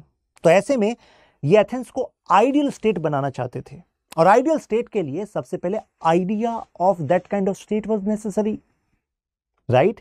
तो इस वजह से इन्होंने स्टार्ट किया फिर पॉलिटिकल साइंस में आइडियलिज्म। तो आप देख रहे हैं कि कई बार जिंदगी में जिसको आप हार मानते हो, जिसको आप पेन मानते हो, आपको लगता है ये नहीं होना चाहिए था, लेकिन एक्चुअली वही एक मोमेंट आपकी जिंदगी को वो दिशा दे देता है, वो अपॉर्चुनिटीज क्रिएट कर देता है जो आपको कभी आप सोच भी नहीं सकते कि आप ऐसा भी जीवन में कर सकते हो, इतना कमाल भी कर सकते हो। अगर एथेंस जीत जाता तो शायद प्लेटो को वो धक्का ना लगता, वो पेन ना होता, शायद वो इतने बड़े पॉलिटिकल थिंकर ना बनते। अपने टाइम में एक जानी मानी अथॉरिटी थी, not just in political science, different fields में, राइट। खैर, तो इस वजह से फिर इन्होंने ये आइडियलिज्म स्टैब्लिश किया। डिवाइन राइट्स थ्योरी मैं आपको बता ही चुका हूं क्या है। डिवाइन राइट्स थ्योरी, राजा तुम तो ईश्वर के रिप्रेजेंटेटिव हो, कंट्रोल किया जाता था। इसका फायदा लिया किंग जेम्स वन जैसे ब्रिटिश मोनार्की, एग्जाम्पल है लुई 14 फ्रांस। ये एग्जाम्पल मैं आपको ऑलरेडी बता चुका हूं। मॉडर्न टाइम आया और मॉडर्न टाइम में इन पर सवाल किया गया कि भाई किसने कहा तुम ईश्वर के रिप्रेजेंटेटिव हो? हमें तो लग रहा है तुमने कहा है, और जो धर्म के नुमाइंदे तुमने बैठाए हुए हैं क्लर्की, उसने कहा है, और इसके बदले आप एक्सप्लॉयटेशन कर रहे हो, जो मन में मर्जी आ रही है वो कर रहे हो। तो ऐसे में ये जो टाइम था रेनेसा वाला, जो आपको बताया, रिवोल्यूशंस हुए, American revolution, French revolution, Napoleon wars हुए, तो ऐसे में आइडियाज आने लगे कि नहीं, people should have liberty, government should be accountable to the people. तो ऐसे में इमरजेंस हुआ लिबरलिज्म का। आप जरा सुनिएगा क्या हुआ। मैंने आपको अभी मॉडर्न टाइम बताया था, मैं इससे कनेक्ट करके बता रहा हूं क्योंकि एक ही सिंक में आपको ये सारी चीजें दिमाग में बैठ जाएंगी, राइट। मिडीवल, मॉडर्न टाइम में लिबरलिज्म का इमरजेंस हुआ। तो अगर कभी भी कहा जाए कि liberalism is a ideology, ism है तो मतलब ideology, liberalism is an ideology of medieval time और एंशिएंट टाइम, तो आप क्या कहेंगे? सरासर गलत बात है, क्योंकि लिबरलिज्म का तो इमरजेंसी कब हुआ? मॉडर्न टाइम में हुआ। और कुछ रटने वाली बात नहीं है। देखिए ऐसा क्यों? जैसे कि लिबरलिज्म है तो ये वर्ड लिबरल से बना है, तो लिबरल वर्ड कहां से आया? लिबरल से आया, जिसका मतलब क्या होता है? Freedom, right. और freedom to humans, freedom to people, ये आइडिया क्यों प्रमोट हुआ? क्योंकि यहां पर ये जो डिवाइन राइट्स थ्योरी थी, ये कर रही थी एक्सप्लॉयटेशन कई जगह पर। तो एक्सप्लॉयटेशन से अगर छुटकारा चाहिए, तरीका क्या है? लिबरलिज्म। तो यानी कि लिबरल थिंकर्स ने सोचा कि जो स्टेट है वो गॉड ने नहीं बनाई, तो गॉड के बुरा मानने का कोई पंगा ही नहीं है। अल्टीमेटली हुआ ऐसे होगा कि लोगों ने ही साथ आकर अपनी जरूरत के लिए एक कॉन्ट्रैक्ट बनाया होगा और इस कॉन्ट्रैक्ट से स्टेट बनी होगी। तो इस स्टेट को बनाने का ऑब्जेक्टिव क्या था इन लोगों का, जिससे कि एक ऐसे सोसाइटी में जी सके जहां स्टेबिलिटी ऑर्डर हो। बताइए, अगर कोई स्टेट नहीं है, कोई अथॉरिटी नहीं है, तो आपकी जान, हमारी जान सुरक्षित रहेगी क्या? Means your life will be secure क्या? Your property will be secure क्या? नहीं ना। तो ऐसे में इन्होंने सोचा होगा कि भाई हमारे जो राइट्स हैं they need to be protected. ठीक है, ये बात बता चुका हूं मैं आपको। These are the feature of liberalism, right. तो liberalism talk about freedom. Liberalism आज केवल एक पॉलिटिकल आइडिया नहीं है। लिबरलिज्म एक ये मान लीजिए कि वे ऑफ लाइफ है। लिबरलिज्म का इंपैक्ट तीनों डायमेंशन पर हुआ। पॉलिटिकल पर भी हुआ, इकोनॉमिक पर भी हुआ, सोशल पर भी हुआ। आप कहेंगे कैसे हुआ? अभी प्रूफ कर देते हैं। पॉलिटिकल पर कैसे? जैसे कि अगर कहा कि लोगों ने ही बनाया है स्टेट को, लोगों ने ही गवर्नमेंट को बनाया है, और गवर्नमेंट की जिम्मेदारी क्या है? राइट्स को इंश्योर करे। और राइट्स को इंश्योर करने के लिए गवर्नमेंट क्या करेगी? ये गवर्नमेंट कानून बनाएगी। तो ये गवर्नमेंट क्या करेगी? लॉ बनाएगी भी, लॉ को एग्जीक्यूट भी करेगी। ये गवर्नमेंट लॉ के साथ अगर कुछ कॉन्फ्लिक्ट आएगा तो ये जुडिशरी का भी काम करेगी, लेकिन अल्टीमेटली राइट्स को प्रोटेक्ट करना होगा, राइट। तो आपको ये लगता है कि ऐसे में मॉडर्न टाइम में जो प्रमोट हुआ होगा आइडिया, वो लिबरल डेमोक्रेसी हुआ होगा।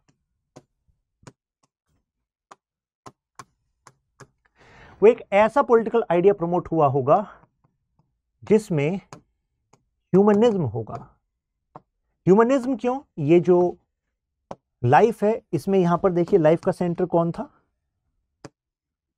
लाइफ का सेंटर मीडिवल टाइम में गॉड था, तभी तो ये डिवाइन राइट थ्योरी पॉपुलर हो रही थी। लेकिन यहां पर लाइफ का सेंटर देखिए कौन है? खुद ह्यूमन है।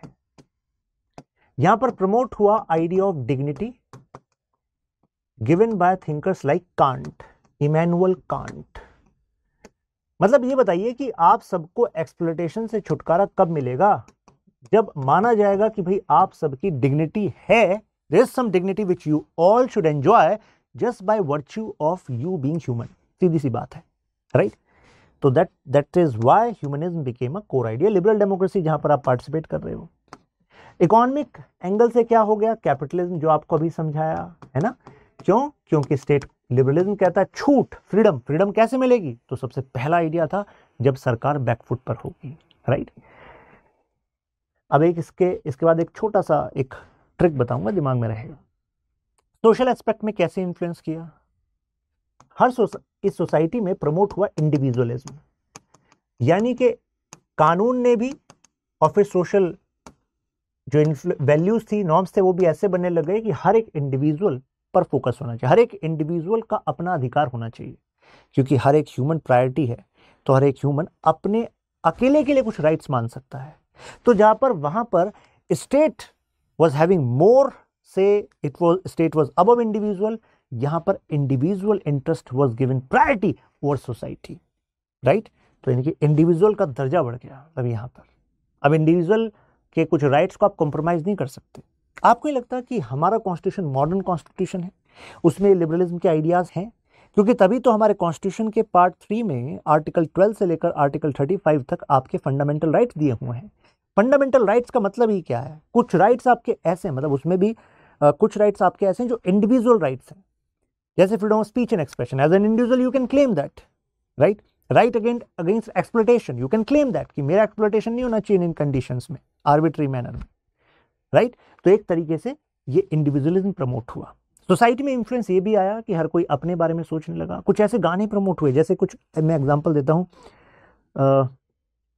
एक गाना था ना कुछ, दुनिया ने हमको दिया क्या, हम दुनिया की परवाह करें क्यों, किसी ने हमारा किया क्या, एक ऐसा गाना था। काफ़ी पुरानी मूवी है, राजेश खन्ना की मूवी थी।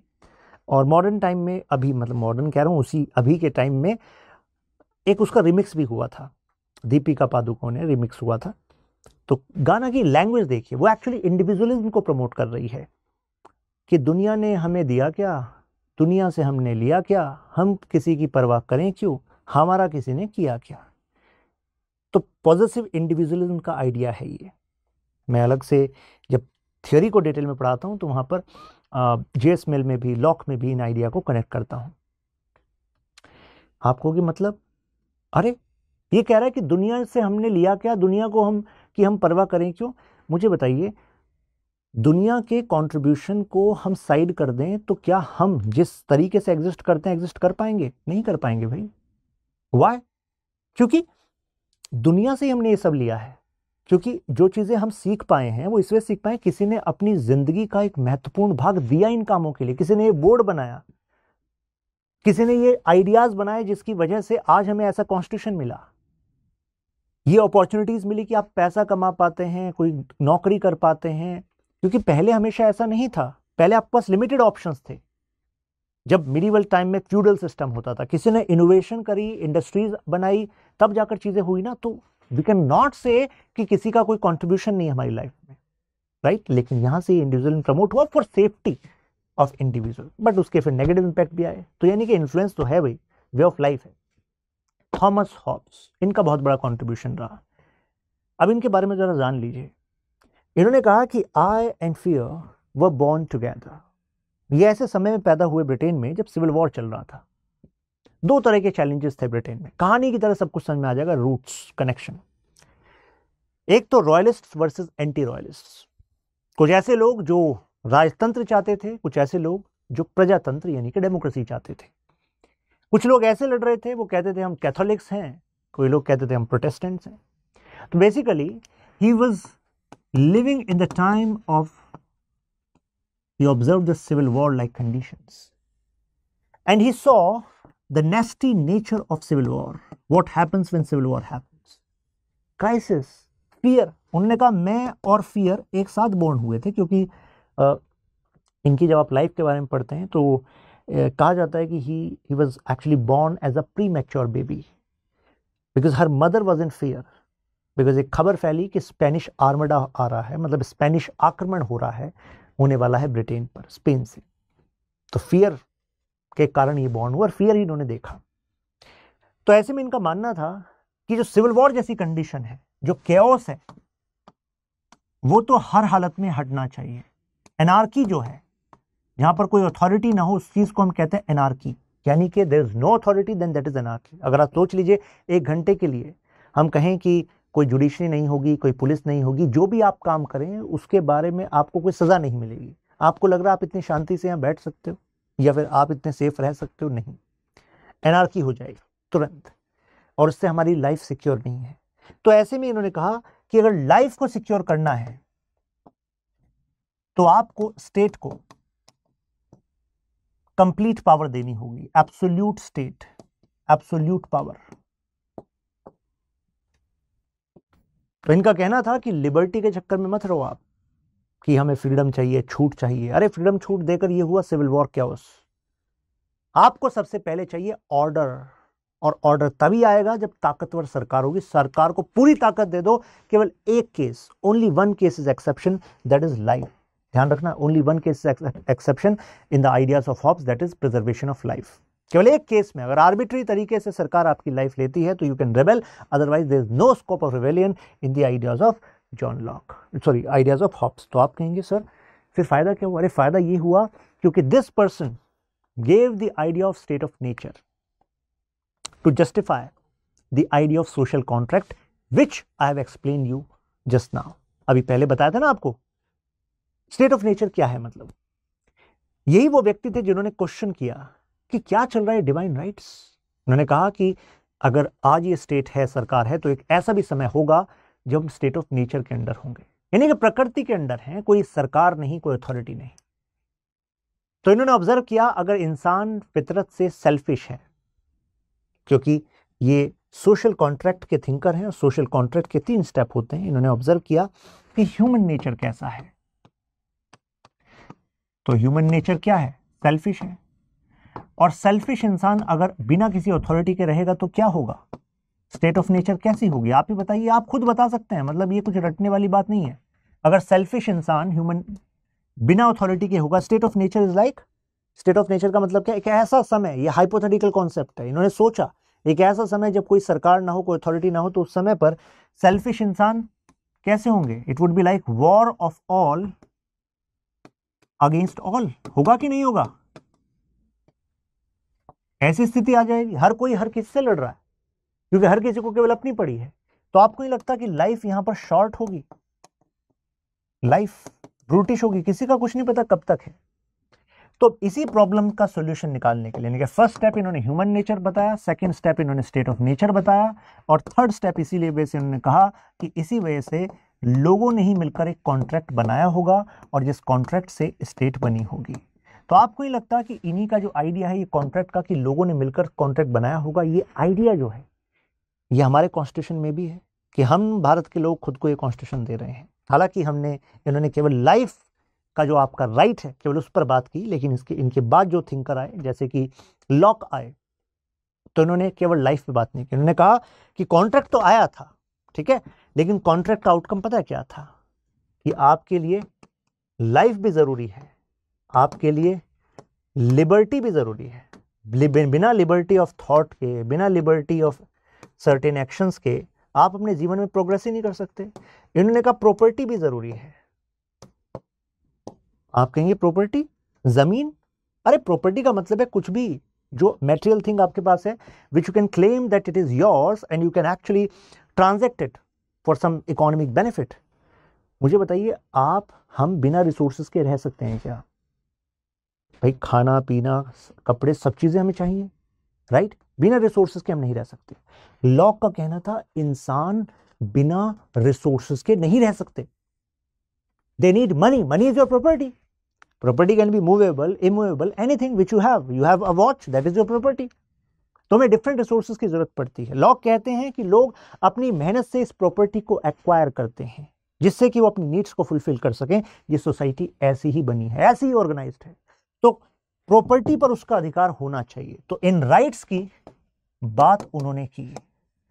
कितने लोगों को कनेक्ट हो गया, यार ये लॉक की जो बातें हैं ये तो हमारे कॉन्स्टिट्यूशन में भी है। हमारे कॉन्स्टिट्यूशन में आर्टिकल 21 में राइट टू लाइफ है कि नहीं? एग्जाम्पल ले लीजिए, आर्टिकल 19 में लिबर्टी रिलेटेड राइट्स है कि नहीं है? और आर्टिकल 21 में लिखा है right to life and personal liberty. Article 19 में लिबर्टी, फ्रीडम जैसे आइडियाज हैं, जैसे कि freedom of speech and expression, freedom to move freely, freedom to form association, assemble peacefully, etcetera etcetera, है कि नहीं? ऐसी प्रॉपर्टी के लिए भी अलग से आर्टिकल था 31, वो हटा दिया गया, उसके बाद आर्टिकल 300A आ गया। तो कहने का मतलब ये है 31 से हटा दिया था हमारे कॉन्स्टिट्यूशन में, उसको फिर 300A में डाल दिया था। द पॉइंट इज कि प्रॉपर्टी पर भी आपका अधिकार होना चाहिए। ये सब बातें हमारे कॉन्स्टिट्यूशन में है, और आजकल आप इनके बिना जी नहीं सकते हो। आपको ये गारंटीज दी गई हैं। कहां से दी गई? जब इन लोगों ने ऐसे आइडियाज दिए, तो we should be thankful for them और नॉट? कंट्रीब्यूशन तो है। इसी बात को मैंने यहां समझाया, राइट, कि लोगों की सहमति से सरकार चलती है, सरकार को इनको देना होगा। लॉक ने कहा कि तुम सरकार को मिनिमल स्टेट बोलो, मिनिमल स्टेट होनी चाहिए, मतलब सरकार अपने दायरे में रहे। उन्होंने कहा government should be like night watchman. जैसे रात का वो जो चौकीदार होता है वो आपकी संपत्ति की सुरक्षा करता है। ऐसा नहीं है कि वो खटखटा के गेट खोला और कहा कि मैं संपत्ति का ये पार्ट छीन रहा हूं, मैं बेच रहा हूं। नहीं, वो प्रोटेक्ट करने के लिए आया है, प्रोटेक्ट करने के लिए बनाया गया है, राइट? इसी बात को यहां पर बताया गया। यहां पर आइडिया ऑफ नेचुरल राइट आया। नेचुरल राइट है क्या? जरा समझिएगा इस बात को, कैसे आइडियाज इवॉल्व हो रहे। सबसे पहले तो राइट्स होते क्या हैं? राइट्स होते हैं कुछ लेजिटिमेट क्लेम्स जो आप करते हो, और लेजिटिमेट होने चाहिए, मतलब वैध होनी चाहिए कि जी हाँ मेरा ये हक है, उसी को तो आप अधिकार कहते हो। जब मैंने लेजिटिमेट कहा तो लेजिटिमेट का मतलब क्या है? Legitimate how? तो यहां पर लेजिटिमेट हो या तो सोसाइटी द्वारा, लेजिटिमेट हो फॉर एग्जांपल कोई लॉ द्वारा। लेजिटिमेट का मतलब सही माने जाए, जो आप क्लेम कर रहे हो कि मेरा है, मुझे चाहिए, कोई ना छीन ले, बिना मेरी मर्जी के, समाज उसको सही माने कि ठीक है जी आपका क्लेम है, कानून उसको सही माने, तभी जाकर वो आपका अधिकार बताया जाएगा। जैसे कि आप एक साल बाद घर गए जा रहे हो और आपने मम्मी से कहा कि मम्मी मैं आ रहा हूँ एक साल बाद। मम्मी ने कहा बताओ क्या चाहिए तुम्हें, क्या बनाऊँ तुम्हारी पसंद का। तो आपने कहा कि मुझे ये पसंद है, राजमा चावल और what ever is your choice. तो मम्मी ने कहा ठीक है। आप पूरे जोश में कि बस आज तो मैं कुछ खाऊंगा ही नहीं, आज तो घर जा रहा हूँ, राजमा चावल फेवरेट। एक साल बाद घर गए, वहाँ तो कुछ था ही नहीं, मम्मी बिजी हो गई, कहीं बाहर चली गई। तो ऐसे में आप गए, किचन में कुछ नहीं है, राजमा चावल तो छोड़ ही दो। तो आप फ्रस्ट्रेट हो गए कि नहीं हो गए? क्योंकि आपको लगता है यार मेरा क्लेम है, मैंने कहा और मम्मी मेरे लिए खाना बनाती हैं, वो कनेक्शन है, इमोशनल कनेक्शन है, and you have certain expectations, तो आप क्लेम करते हैं, राइट। सोसाइटी उसको सही भी मान रही है, लेकिन क्या ऐसा ही क्लेम आप पड़ोसी पे कर सकते हैं? फ्रस्ट्रेशन कर सकते हैं, एक्सपेक्टेशन कर सकते हैं, जरूरी नहीं है, सोसाइटी भी उसको सही नहीं मानेगी, राइट। क्योंकि पेरेंट्स का बच्चों पर, बच्चों का पेरेंट्स पे कुछ अधिकार है जो समाज भी मानता है, लेजिटिमेट मानता है कि नहीं? ऐसे कुछ कानूनी अधिकार होते हैं, जैसे कि आपने घर बनाया, घर पे कुछ बाउंड्री आपने करी, तो आपने कहा कि भाई ये मेरा अधिकार क्षेत्र है, ये मेरा है, ठीक है। अब मान लीजिए कोई उसको ट्रेसपास कर गया आपकी बिना मर्जी के और वहां पर कुछ करने लगे, आप कहोगे ऐसा कैसे तुमने कर दिया, बाहर निकलो। आप बाहर निकाल रहे हो, क्यों? क्योंकि आपने कहा ये मेरा है, ये मेरी जमीन है। क्यों? लेजिटिमेट है, वैध है। कैसे? कानून बता रहा है कि जी हाँ आपकी है। तो यानी कि वो हो गए आपके अधिकार। तो आप और हम बिना अधिकारों के रह सकते हैं क्या? नहीं रह सकते, राइट। अब यहां से राइट्स की भी दो ब्रांचेस निकल रही हैं। एक है नेचुरल राइट्स, और ध्यान दीजिएगा इन नेचुरल राइट्स का बहुत बड़ा कंट्रीब्यूशन रहा है हमारे यहां पर, हमारे फंडामेंटल राइट्स में भी नेचुरल राइट्स का कंट्रीब्यूशन रहा है in the views of lock. दूसरे होते हैं लीगल राइट, ठीक है। और यहां पर देखिए लीगल राइट की जो मैं परिभाषा बता रहा हूं वो आइडियोलॉजिकल फ्रंट से बता रहा हूं, कैसे ये टर्म इवॉल्व हुई थी। बहुत आसानी समझिए, नेचुरल राइट कहता है कि कुछ राइट्स ऐसे हैं जिसका जो सोर्स है वो नेचर है, और जो सोर्स तो नेचर है, और जो प्रोटेक्टर है या आप कहें इंप्लीमेंटर है, वो कौन है? स्टेट है। आप कहेंगे एग्जाम्पल, जैसे मुझे बताइए, आप सांस ले पा रहे हैं जब ये वीडियो देख रहे हैं? ले पा रहे हैं? आप सोच पा रहे हैं, समझ पा रहे हैं जो मैं बातें कर रहा हूं? ये दिमाग आपको दिया, बोलने की शक्ति दी, सोचने की शक्ति दी, ये नेचर ने दी है या सरकार ने दी है? आपको बताएंगे जरा मुझे? आप कहेंगे सर ऑब्वियसली नेचर ने दी है। तो यानी कि नेचर ने कुछ ब्लॉकेज लगाई है कि आपके दिमाग पे ये नहीं सोचना? ऐसे तो ब्लॉकेज नहीं लगाई, तभी आप बहुत कुछ सोचते हो, है कि नहीं? तो यानी कि नेचर ने आपको दिमाग दिया, सोचने समझने की पावर दी, एक्सप्रेस करने की पावर दी, जीने की क्षमता दी कि हाँ आप जी रहे हो। तो यानी कि अगर लाइफ आपको नेचर ने दी है, तो क्या स्टेट आर्बिट्री मैनर में अपनी मर्जी से आपकी लाइफ छीन सकती है क्या? नहीं। यानी कि स्टेट की जिम्मेदारी है कि भाई ये जो लाइफ है ना, ये तो नेचर ने दी है इंसान को, स्टेट तुम तो बस प्रोटेक्टर हो इसके, ज्यादा ऊपर मत उड़ना। तो कुछ राइट्स जिनको हम मानते हैं कि नेचर ने दिए हैं, तो स्टेट पर हम लगाम लगा देते हैं। Natural right tradition actually limitations लगाता है स्टेट पे कि स्टेट तुम्हें तो केवल प्रोटेक्ट करने हैं, दैट्स इट, ज्यादा कुछ नहीं करना तुम्हें, ठीक है। जबकि लीगल राइट ट्रेडिशन क्या कहता है? लीगल राइट ट्रेडिशन जैसे कि बेंथम, इसके सपोर्टर हैं जैसे कि लॉक, जॉन लॉक, और यहां पर लीगल राइट ट्रेडिशन के सपोर्टर हैं बेंथम। बेंथम कहते हैं यार ये नेचुरल राइट वाले ना बर्बाद करा के मानेंगे। आप कहोगे ऐसा क्यों? जेरेमी बेंथम, इनका ये कहना है कि यार ये जो नेचुरल राइट ट्रेडिशन वाले हैं कह रहे हैं कि जो चीजें नेचर ने दी हैं स्टेट पर लिमिटेशन लगा दो, स्टेट पर तो बस जिम्मेदारी लगा दो कि इनको बचाना है, लाइफ, लिबर्टी और एटसेट्रा एटसेट्रा। यहां पर ये कह रहे हैं बेंथम कि भाई मुझे बताओ, अब लॉजिक सुनना, मतलब मैं हर एक चीज को लॉजिक से प्रूव करूंगा, कुछ भी बता नहीं रहा हूं कि मैं भाई ये है और आप जान लो, नहीं, हर चीज लॉजिक है। पॉलिटिकल साइंस में लॉजिक आपने पकड़ लिया, रूट से पॉलिटिकल साइंस को समझ लिया। बेंथम ये कह रहे हैं कि भाई नेचुरल राइट्स वालों मेरे एक सवाल का जवाब दे दो। नेचुरल राइट वालों ने कहा बताइए क्या है, हम तैयार हैं। बेंथम ने कहा कि तुमने कहा कि नेचर ने जैसे जिंदगी दी, तो यानी कि जिंदगी का अधिकार नेचर से मिला है, स्टेट तो केवल प्रोटेक्टर है ना? तो बेंथम ने कहा कि मेरे हिसाब से जो सोर्स है राइट्स का वो खुद स्टेट है, सरकार है। कॉन्स्टिट्यूशन है, सोर्स नेचर नहीं होती राइट का, और प्रोटेक्टर या फिर इंप्लीमेंटर वो भी क्या है, स्टेट है, नेचर नहीं है यहां पर। क्योंकि नेचर के नाम पर आप कुछ भी इंटरप्रेट करते रहोगे, एक्सपेंड करते रहोगे, ये भी देखो नेचर ने दिया मुझे, एनवायरमेंट ये नेचर ने दिया, तो इसके नाम पर आप बहुत कुछ अधिकार सरकार से मांगोगे और सरकार के खिलाफ अपनी पावर को बढ़ा लोगे एज एन इंडिविजुअल। इन्होंने कहा कि ये बता दो कि जब हम राइट्स शब्द यूज करते हैं, जैसे कि तुमने कहा तुम्हारी जो लाइफ है वो नेचर ने दी है, नेचुरल राइट है, तो बेंथम ने कहा ये बताओ कि जो तुम्हारी लाइफ है वो नेचर ने दिया, तुमने बताया, आपने कहा बिल्कुल नेचर ने दिया, सरकार ने थोड़ा ना दी हमें जिंदगी, तो नेचुरल प्रोसेस से हम आए।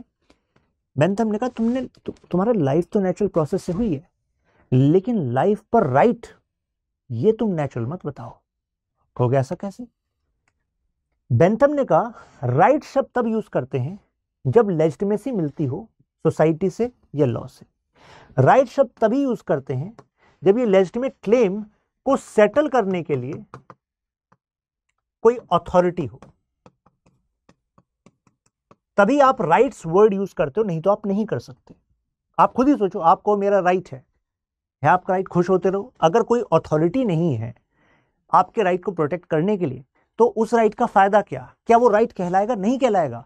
इन्होंने कहा कि राइट तभी कहला सकते हो जब वो लेजिटिमेट हो और उसको सेटल करने के लिए कोई अथॉरिटी हो। तो मुझे बता दो कि जब कोई स्टेट नहीं थी तो वहां पर तुमने कहा नेचर ने तुम्हें लाइफ दी, लेकिन लाइफ पर राइट कहां दिया? राइट कहां था तुम्हारा? राइट तभी तुम शब्द यूज कर पाए जब तुम्हें उसकी प्रोटेक्शन की जरूरत थी, जब तुम्हें रिकॉग्निशन की जरूरत थी, जब तुम चाहते थे कि अथॉरिटी तुम्हारे उस लाइफ को प्रोटेक्ट कर ले। तो एक्चुअल में राइट्स का जो जेनेसिस है, जो सोर्स है, वो क्या है? अथॉरिटी, यानी कि स्टेट है। अगर स्टेट को हटा दो, खुश होते रहो तुम। कहां तुम्हारा नेचुरल राइट गया? कहां तुम्हें नेचुरल राइट मिल जाएगा भाई? राइट? तो यानी कि genesis of any right is state. Without state you can not even use the word right, because rights, अधिकार, केवल तभी शब्द यूज किए जाते हैं जब कोई अथॉरिटी हो उसको गारंटी करने के लिए। तो दोनों का अपना अलग अलग पर्सपेक्टिव है। इनका पर्सपेक्टिव इस वजह से है जिससे कि स्टेट के पास पावर रहे, वो जरूरी है ऑर्डर के लिए, स्टेबिलिटी के लिए, है ना। अब देखिए क्लासिकल व्यू की बात करता हूं लिबरलिज्म में। है क्या? जब लिबरलिज्म मॉडर्न टाइम में बढ़ा तो लिबरलिज्म के भी ना टाइप्स हैं, classical, then modern, then neo, then social liberalism. ऐसे 4 ही पार्ट हैं और स्टोरी वाइज ही ये इवॉल्व हुआ है।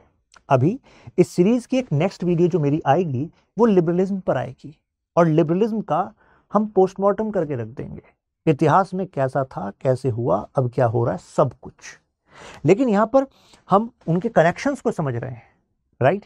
तो समझिए कि शुरुआत जब मॉडर्न टाइम में लिबरलिज्म की हुई कि इंसान इंडिविजुअल राइट हमें इंश्योर करना है, तो कहा गया कि जो सोसाइटी है वो सम ऑफ इंडिविजुअल्स है, यानी कि इंडिविजुअल पर फोकस किया जाएगा।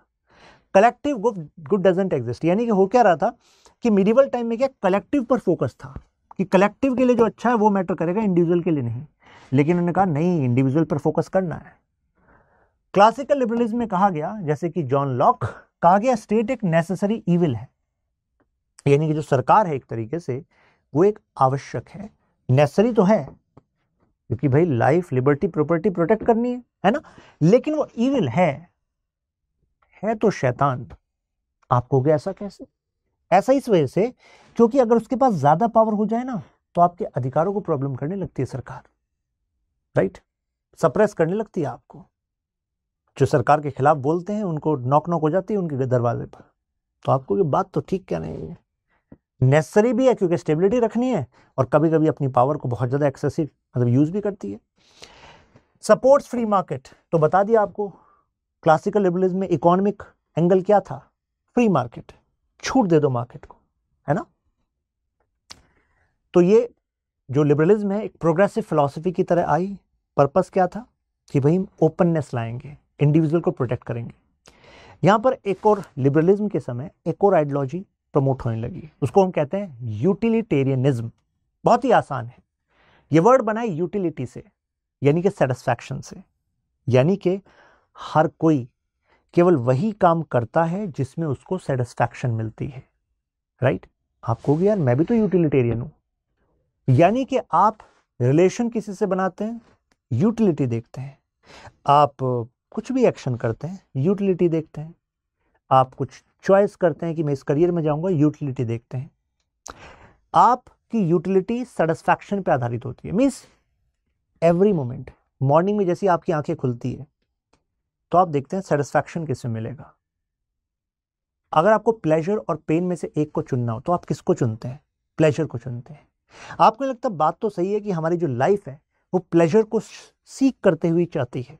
तो यूटिलिटेरियनिज्म वही थियरी है, ये कह रही है कि एक्चुअली वो कह रहे हैं कि मोरालिटी भी इस आधार पर डिस्कस हो सकती है। आप कहोगे कैसे? तो इसमें एक्चुअली दो थिंकर्स हैं, बेंथम और जेएस मिल।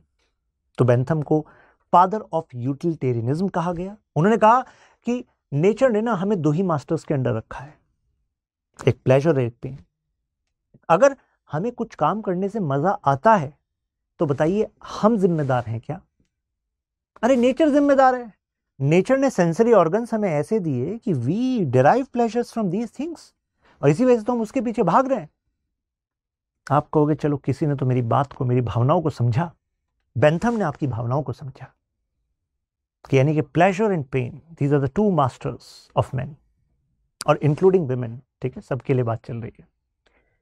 लेकिन आपको नहीं लगता ये पिग्स फिलॉसफी हो सकती है? आप कहोगे ये पिग्स फिलॉसफी क्या है? पिग्स फिलॉसफी बेसिकली ऐसे कि ये कॉमन मैन को बहुत आसानी से समझ में आती, काफी पॉपुलर भी हुई। लेकिन जैसे प्लेजर को अगर हम सीख करते रहें तो पिग जैसे हालात हैं, मतलब हालात खराब भी हैं लेकिन कुछ बड़ा सोच नहीं पा रहे, कर नहीं पा रहे, बस जैसा चल रहा है चल रहे, राइट। तो इसमें भी एक्चुअली दो आइडियाज आए। बेंथम जो कह रहे थे कि भाई देखो, प्लेजर एंड पेन यही दो यार्डस्टिक हैं, और हमारा फोकस जो होता है, और सरकारों का भी जो फोकस होना चाहिए वो होना चाहिए greatest happiness to the greatest number. और यहां पर जब वो हैप्पीनेस वर्ड यूज करते हैं तो प्लेजर पर बात करते हैं कि सरकारों का फोकस होना चाहिए कि भाई ज्यादा ज्यादा खुशी मिले ज्यादा ज्यादा लोगों को। तो आप कहेंगे क्या गलत बात कह दी उन्होंने, है ना? लेकिन बात यह है कि इन्होंने कहा कि प्लेजर जो है ना वो क्वांटिटेटिव है। आपको या तो ज्यादा प्लेजर आता है या कम प्लेजर आता है, प्लेजर सेंट्रिक लाइफ। लेकिन इन्हीं के जो शिष्य थे, मतलब इनसे इंस्पायर्ड थे, जेएस मिल, उन्होंने इनके आइडियाज को बदल दिया। उन्होंने कहा कि यार काफी क्वेश्चन उठ रहे हैं यूटिलिटेरियनिज्म पे, तो कुछ अलग तरीका निकालना चाहिए।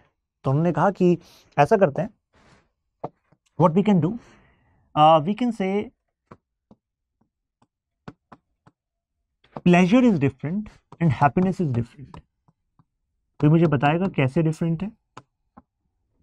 देखिए, प्लेजर आपको सेंसरी ऑर्गन से मिलता है, मतलब कि जैसे कि आप आइसक्रीम खा रहे हैं, एक प्लेजर मिल रहा है। लेकिन मान लीजिए अगर आपके सामने कोई बहुत बूढ़ा व्यक्ति आए और वो आपसे कह रहा है यार 2 दिन हो गए और अभी कोविड का लॉकडाउन था, उसके बाद जैसे आप बाहर गए, पहले आपने आइसक्रीम ली, आपके पास उतने ही पैसे थे, लेकिन बराबर में कोई बूढ़ी औरत आई और वो कह रही हैं लेडी कि मैंने 2 दिन से कुछ नहीं खाया, बस अब अगर मुझे दे दो मैं बच जाऊंगी, नहीं तो खत्म। तो आप बताइए क्या करेंगे? तो most likely you will actually give up that ice cream cone to her। लेकिन आपको नहीं लगता ये आपने देने से जो सेंसरी ऑर्गन का प्लेजर है उसको तो गिव अप कर दिया आपने, लेकिन आपको खुशी मिली, हैप्पीनेस। अल्टीमेटली हम जो अच्छे काम भी करते हैं ना वो अंततः अच्छा फील करने के लिए करते हैं, यानी कि अल्टीमेटली सेटिस्फैक्शन आपको उससे मिल रहा है, इसी वजह से करते हैं। अगर आपको सेटिस्फैक्शन ना मिलता ना, आप बिल्कुल ना करते अच्छा काम। बात सही है तो बताओ। तो एक तरीके से अगर यहां पर त्याग करना खुशी दे सकता है तो बात तो सही है कि हमें त्याग करने में भी खुशी मिलती है, तो that can be a yardstick for ethics as well. तो इसी वजह से यहां पर क्वालिटी ऑफ प्लेजर की बात की गई है। कुछ लोगों को कुछ पबजी खेलने में प्लेजर मिल रहा है, लेकिन आप उसको हैप्पीनेस ना कहिए। हैप्पीनेस ऐसा भी हो सकता है कि आपने बहुत मेहनत कर रहे हैं अपने गोल के लिए, पेन हो रहा है, लेकिन अल्टीमेटली जैसे आप अपने टास्क को अचीव कर लेते हैं, उस दिन के गोल को अचीव कर लेते हैं, जो लाइटनेस फील होती है आपको, वो खुशी है। वो सेटिस्फैक्शन, और वो सेटिस्फैक्शन अगर आपको एक बार मिलने लगे ना तो आपके अंदर ड्राइव आ जाएगी, फिर आप वो बार बार चाहेंगे और इस तरीके से गोल के लिए काम करते रहेंगे, करते रहेंगे, करते रहेंगे, पहुंच जाएंगे। तो कहने का मतलब है utilitarianism as an idea does actually shapes our life, right. तो एक तो लिबरलिज्म से बहुत अच्छी बात तो हो गई कि चलो भाई इंडिविजुअल सेटिस्फैक्शन मिल गया, लेकिन लिबरलिज्म से नेगेटिव इंपैक्ट हुआ कैपिटलिज्म, वो प्रमोट हो गया, और कैपिटलिज्म से हुआ एक्सप्लॉयटेशन, और एक्सप्लॉयटेशन ना हो इस वजह से कौन आया? सोशलिज्म। आप कहोगे कैसे? एग्जांपल देता हूं। हर एक चीज का लॉजिक है, क्या बताया आपको? याद करिए, बताया आपको। लिबरलिज्म फ्रीडम की बात कर रहा है। लिबरलिज्म कह रहा है कि अल्टीमेटली आप चॉइसेस को इंक्रीज करो, चॉइसेस को इंक्रीज करो, और आप जो अपनी रेस्ट्रिक्शंस है उसको डिक्रीज करो। So if you can do that, so you can have a good life. That is the idea of good life. Good life, right? तो वे ऑफ लाइफ में भी यही है। तो हर कोई चाहेगा आप में से कि यार मेरी चॉइसेस बढ़नी चाहिए, मैं ये करूं, वो करूं, क्या करूं, और मेरे पर जो लगाम है ना वो कम हो जाए। This is liberalism. आप कहेंगे अच्छा तो है, लेकिन अगर मैं इसको इकोनॉमी के फैक्टर में लेकर जाऊं तो चॉइसेस बढ़ गई, कुछ भी आप खरीदो, कुछ भी आप बनाओ, कितना भी आप मेहनताना दो, कोई कंट्रोल नहीं है, चाहे कम से कम दो लेबर को, जितने में कोई लेबर तैयार हो जाए काम करने कराओ। तो इससे आपको नहीं लगता कि इसका जो इकोनॉमिक एंगल है लिबरलिज्म का, ये रेस्ट्रिक्शन बेयर मिनिमम कर दी सरकार ने, तो इससे कैपिटलिज्म के दौरान क्या हुआ? इनइक्वालिटी हुई, और अगर इनइक्वालिटी फैली तो आपको नहीं लगता इससे इनजस्टिस हुआ सिस्टम में, राइट? उसको जस्टिस की तरह पेश किया गया, बट इनइक्वालिटी फैली। अब जो इनइक्वालिटी है इससे क्या हुआ? एक तरीके से एक्सप्लॉयटेशन हुआ, और एक्सप्लॉयटेशन किसका हो रहा है? गरीब का हो रहा है, वर्कर का हो रहा है। तो वर्कर के बारे में सोचना पड़ेगा भाई।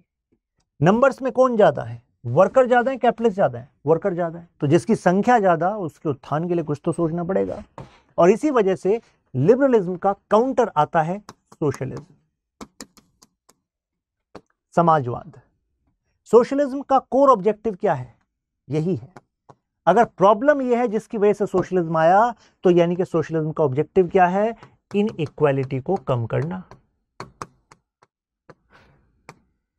इकोनॉमिक इनइक्वालिटी यहां पर हमारा कोर फोकस है, इनइक्वालिटी को कम करना है, डिक्रीज करना है।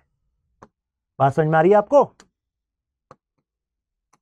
तो सोशलिज्म पर कितने सारे विचारक आए, बट सबसे ज्यादा अगर कोई पॉपुलर हुआ वो कार्ल मार्क्स हुए।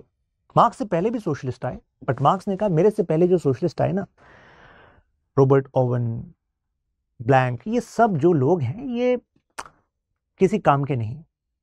ये बात कर रहे हैं कैपिटलिस्ट से अपील करो, उनके अंदर में बदलाव होएगा, वो इनइक्वालिटी को कम कराएंगे। मार्क्स ने कहा ऐसे कुछ बदलाव नहीं होने वाला, रिवोल्यूशन चाहिए, रिवोल्यूशन होगा, राइट?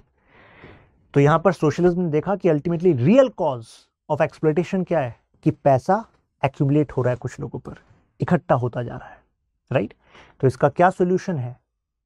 कि भाई अल्टीमेटली पब्लिक ओनरशिप होनी चाहिए, ना कि प्राइवेट ओनरशिप। पब्लिक ओनरशिप का मतलब होता है सरकारी तंत्र के पास ओनरशिप हो, कॉमन ओनरशिप हो, राइट? तो रीजंस दिए गए कि अगर ये एक्सप्लॉयटेशन चलता रहा तो अल्टीमेटली इनजस्टिस होगा, अनस्टेबिलिटी आ जाएगी, राइट?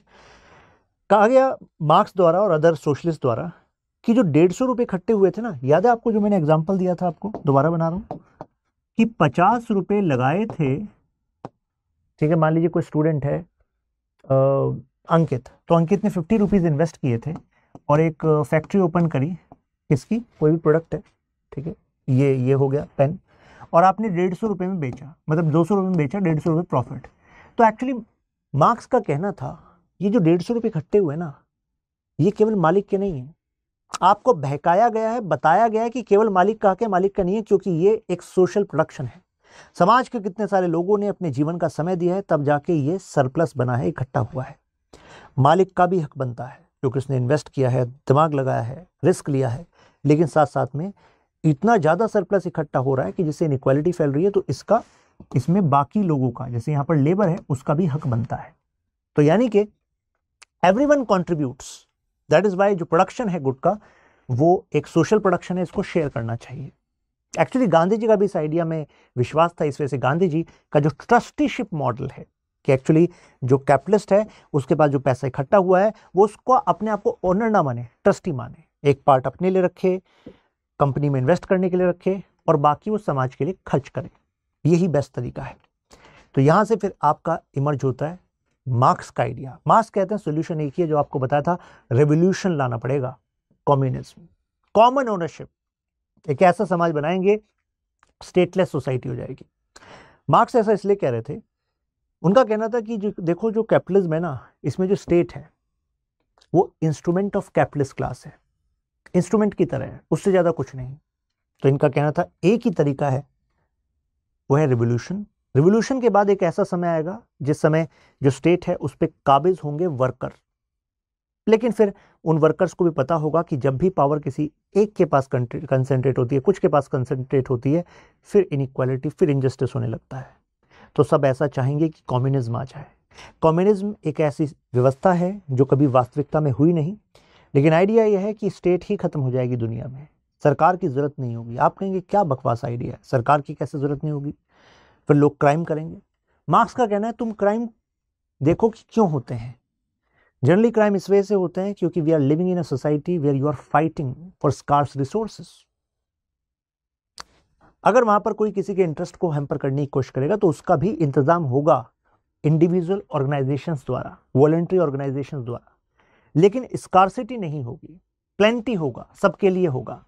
तो एक तरीके से जब कंसंट्रेशन नहीं होगा वेल्थ का, और इंडस्ट्रीज तो होंगी लेकिन इंडस्ट्रीज वर्कर्स चलाएंगे, मैनेजर्स चलाएंगे, सबका उसमें हक होगा। कोई इकट्ठा नहीं करेगा पैसे को, आप वो काम करेंगे जिसमें आपको मजा आता है, आप वो काम करेंगे जिस काम को करने में आप बहुत जबरदस्त अपने आप को ट्रेन कर सकते हैं, क्रिएट कर सकते हैं, इनोवेट भी कर सकते हैं। अगर कोई टीचर है वो दूसरों को पढ़ाएगा क्योंकि उसका मजा आता है, और उस टीचर की जो चीजें हैं, फॉर एग्जाम्पल हेल्थ है, फॉर एग्जाम्पल क्लोथ्स हैं, फॉर एग्जाम्पल अदर चीजें हैं, उन सब की जो जरूरतें हैं, उन जरूरतों को क्वालिटेटिव वे में पूरा करेंगी अदर ऑर्गेनाइजेशन, जो उनकी जिम्मेदारी है। तो अगर हम सब अपनी अपनी जिम्मेदारियों को पूरा करेंगे और हमारी क्वालिटी में जिम्मेदारियां पूरी होती रहेंगी तो क्या हम आवश्यकताओं के गुलाम होंगे? नहीं होंगे। तो मार्क्स कहते हैं वहीं पर आपको ट्रू फ्रीडम मिलेगी, that is the freedom from necessities, वो केवल कम्युनिज्म में मिलेगी। ये एक सपना था मार्क्स का, लेकिन वास्तविकता में ऐसा हुआ नहीं, राइट। स्पॉन्टेनियस रेवोल्यूशन होगा।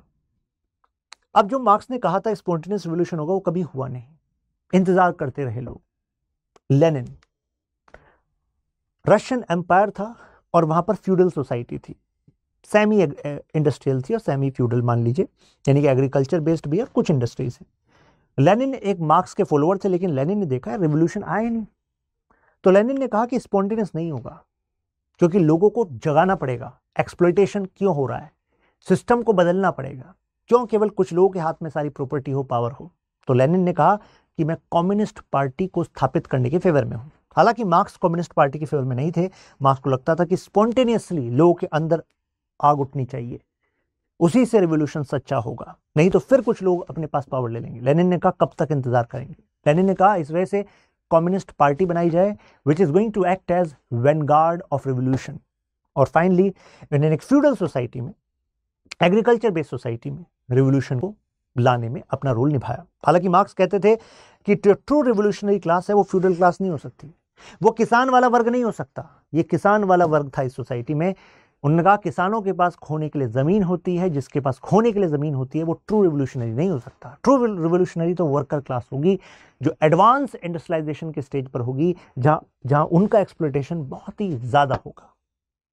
तो लेनिन ने कहा कब तक इंतजार करेंगे भाई, तब तक कैपिटलिज्म अपने रूप बदलता रहेगा।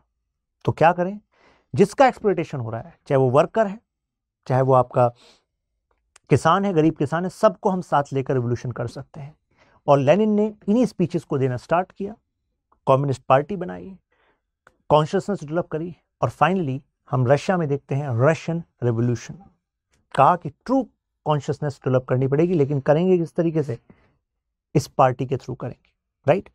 लेकिन अल्टीमेटली हुआ क्या, जो मार्क्स ने कहा था कि अगर पार्टी के थ्रू करोगे भाई तो पार्टी में कुछ लोगों के पास पावर आ जाएगी और वो स्टेट जो है ऑथोरिटेरियन हो सकती है एक तरीके से, तो ऑथोरिटेरियन हुई। कहा जाता है इसी वजह से मार्क्स उस फेवर में नहीं थे। ऑथोरिटेरियन का मतलब होता है total control in the hands of state some people. जैसे लेनिन के पास पूरा कंट्रोल और लेनिन के बाद स्टालिन के पास पूरा कंट्रोल, और उस तरह उस दौरान कुछ ऐसी पॉलिसीज बनाना जिससे बड़े तादाद में लोगों का मारा जाना, लेकिन क्योंकि आपके पास है पूरी पावर तो कोई आपके खिलाफ बोल नहीं पाएगा। तो एक तरीके से एक अच्छा सपना, एक अच्छा प्रॉमिस, लेकिन अल्टीमेटली क्या हुआ, जो प्रॉमिस था वो फुलफिल नहीं हुआ। फिर हम फासिज्म के बारे में बात करते हैं। फासिज्म यानी कि इज्म है तो ये भी एक तरह की आइडियोलॉजी है। हालांकि कुछ लोगों का कहना है ये आइडियोलॉजी नहीं, अपॉर्चुनिज्म है, ये प्रोडक्ट ऑफ सर्कमस्टेंसेस है। हमने इसको इंटर वॉर पीरियड में उभरते हुए देखा, यानी कि 1914 से 1918 तक वर्ल्ड वॉर 1, 1939 से 1945 तक वर्ल्ड वॉर 2, और इस बीच क्या चल रहा था। 1918 से 1939 में हम क्राइसिस देख रहे थे दुनिया में, कई जगह पर, जैसे इटली हुआ, जैसे जर्मनी हुआ। और याद रखना, जब भी कोई समाज इकोनॉमिक रूप से क्राइसिस में होता है, कल्चरली क्राइसिस में होता है, सेल्फ डाउट होता है, क्लैशेस होते हैं, तो ऐसे समाज में लोगों को जरूरत होती है एक बहुत मजबूत लीडर की।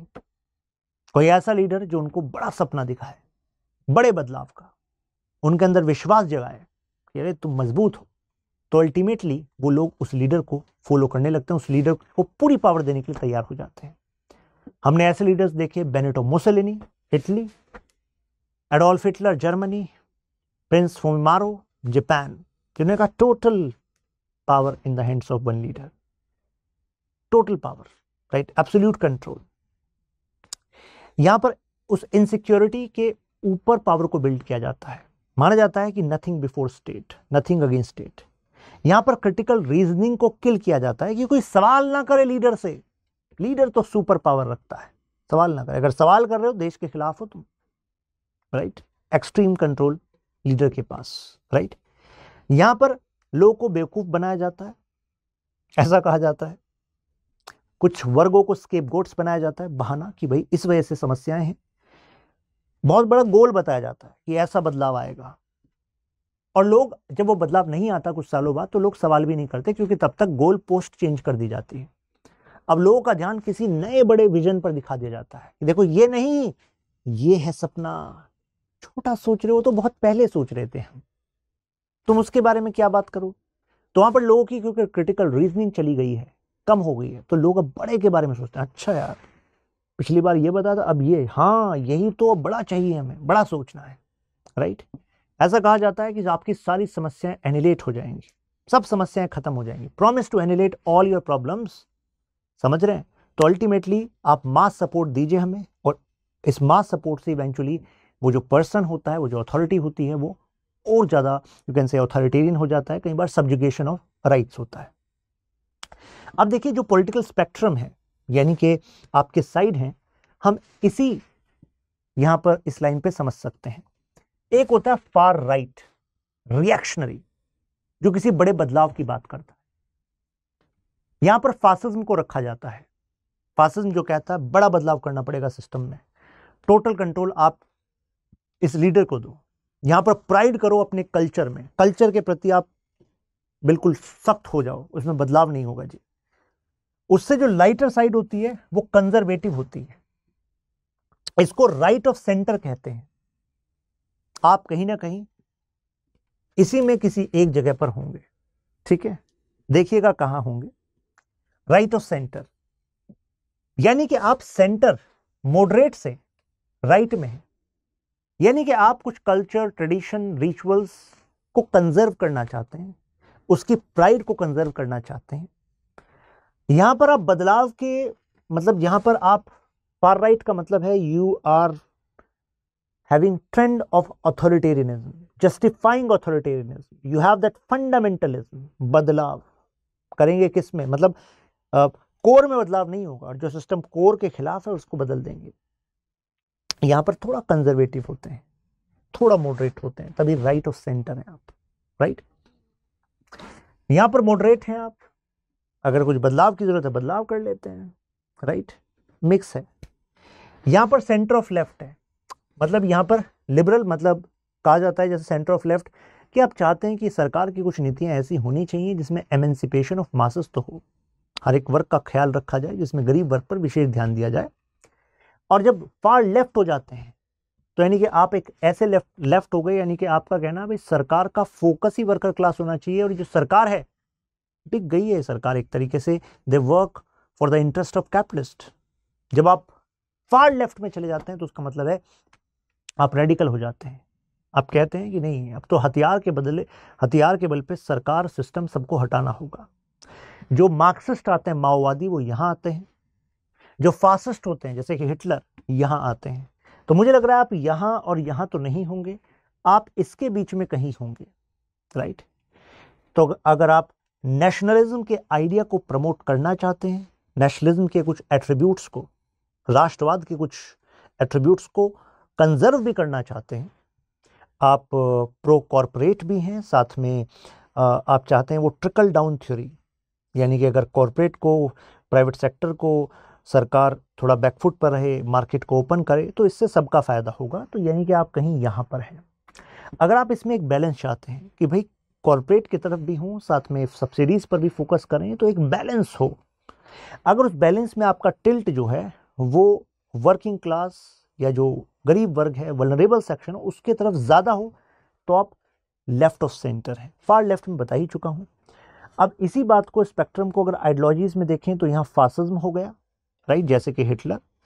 ये कंजर्वेटिज्म हो गया, जैसे कि अभी आपको यहाँ पर एग्जाम्पल दिया। ये लिबरलिज्म हो गया, जिसको अभी हमने समझाया। ये सोशलिज्म हो गया, जहां पर आप इनइक्वालिटी को कुछ कम करना चाहते हो, तभी आपका फोकस ज़्यादा किस पर है, गरीब वर्ग पर है, वल्नरेबल सेक्शन पे है। यहाँ कम्युनिज्म हो गया, वो कम्युनिज्म जो व्यवस्था बदलना चाहता है। तो जो लेफ्ट और राइट का ओरिजिन ये हुआ कहाँ से? ये फ्रांस से हुआ। बड़ी इंटरेस्टिंग डिबेट है। रशियन रिवोल्यूशन, जो फ्रांस का रिवोल्यूशन था, उससे जस्ट पहले हम यहाँ पर एक असेंबली देखते हैं, एस्टेट्स जनरल।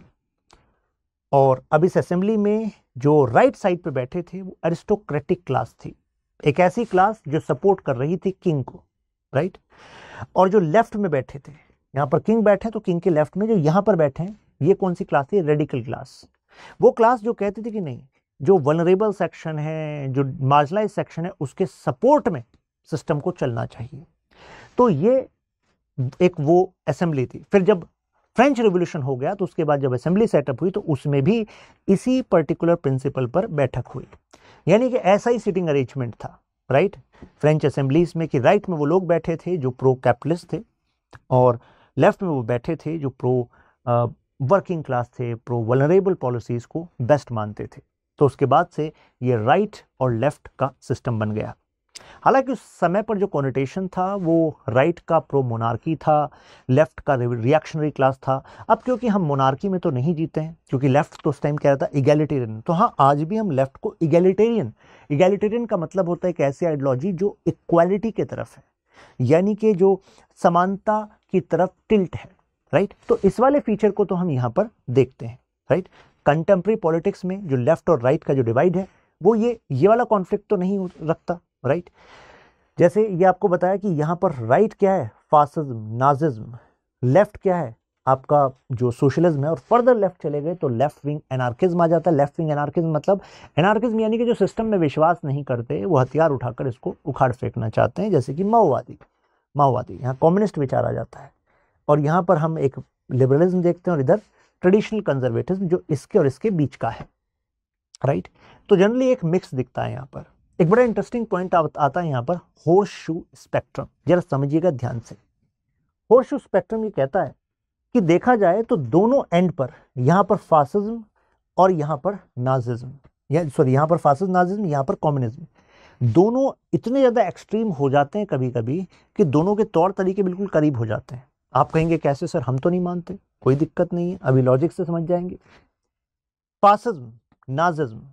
फासिज्म यानी कि फासिस्ट पार्टी इटली, नाजिज्म यानी कि हिटलर। आपको नहीं लगता कि हिटलर के समय पर ऑथोरिटेरियनिज्म था, बहुत ज्यादा कंट्रोल एक लीडर के हाथ में आ गया।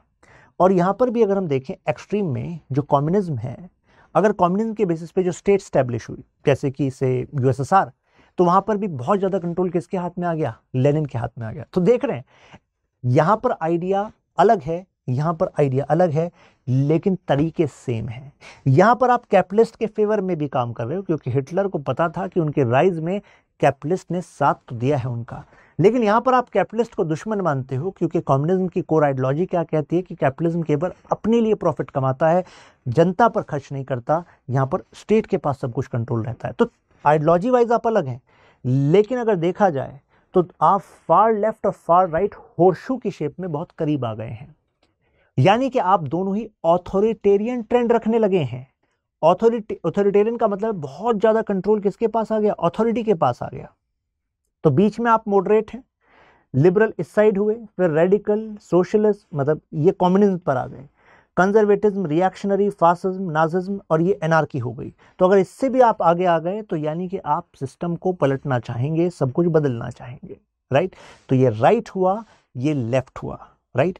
तो सेंटर, राइट, लेफ्ट। तो ध्यान रखिएगा, सेंटर में जो लोग होते हैं वो मॉडरेट होते हैं, वो मिक्स लेकर चलना चाहते हैं, ठीक है। राइट में जो होते हैं कंजर्वेटिव होते हैं, जैसे कल्चर को प्रमोट करना, थोड़ा कॉर्पोरेट को प्रमोट करना। मैं कुछ एग्जांपल से आपको बता रहा हूँ। फासिज्म यहाँ पर फार राइट हो गया और यहाँ पर कम्युनिज्म फार लेफ्ट हो गया।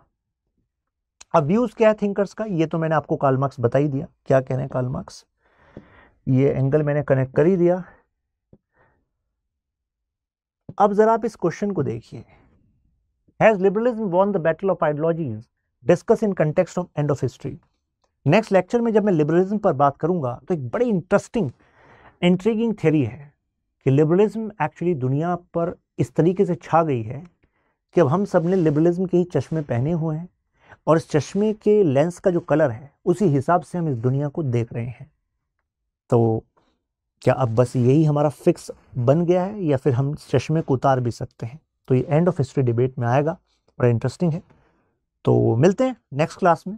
अभी इस वीडियो को, इस सेशन को यहीं अंत करते हैं। कमेंट में बताइएगा कि ये जो एफर्ट है हमारा, ये कैसा लगा आपको। हमारा पर्पस है कि जो आपकी बुक है एंड्रयू हेवुड पॉलिटिकल आइडियोलॉजीज, तो उसको चैप्टर वाइज प्लस उसको उससे उसके दायरे से भी बाहर आकर इन पूरी आइडियोलॉजीज को आपको बहुत आसानी से समझा दिया जाए, राइट।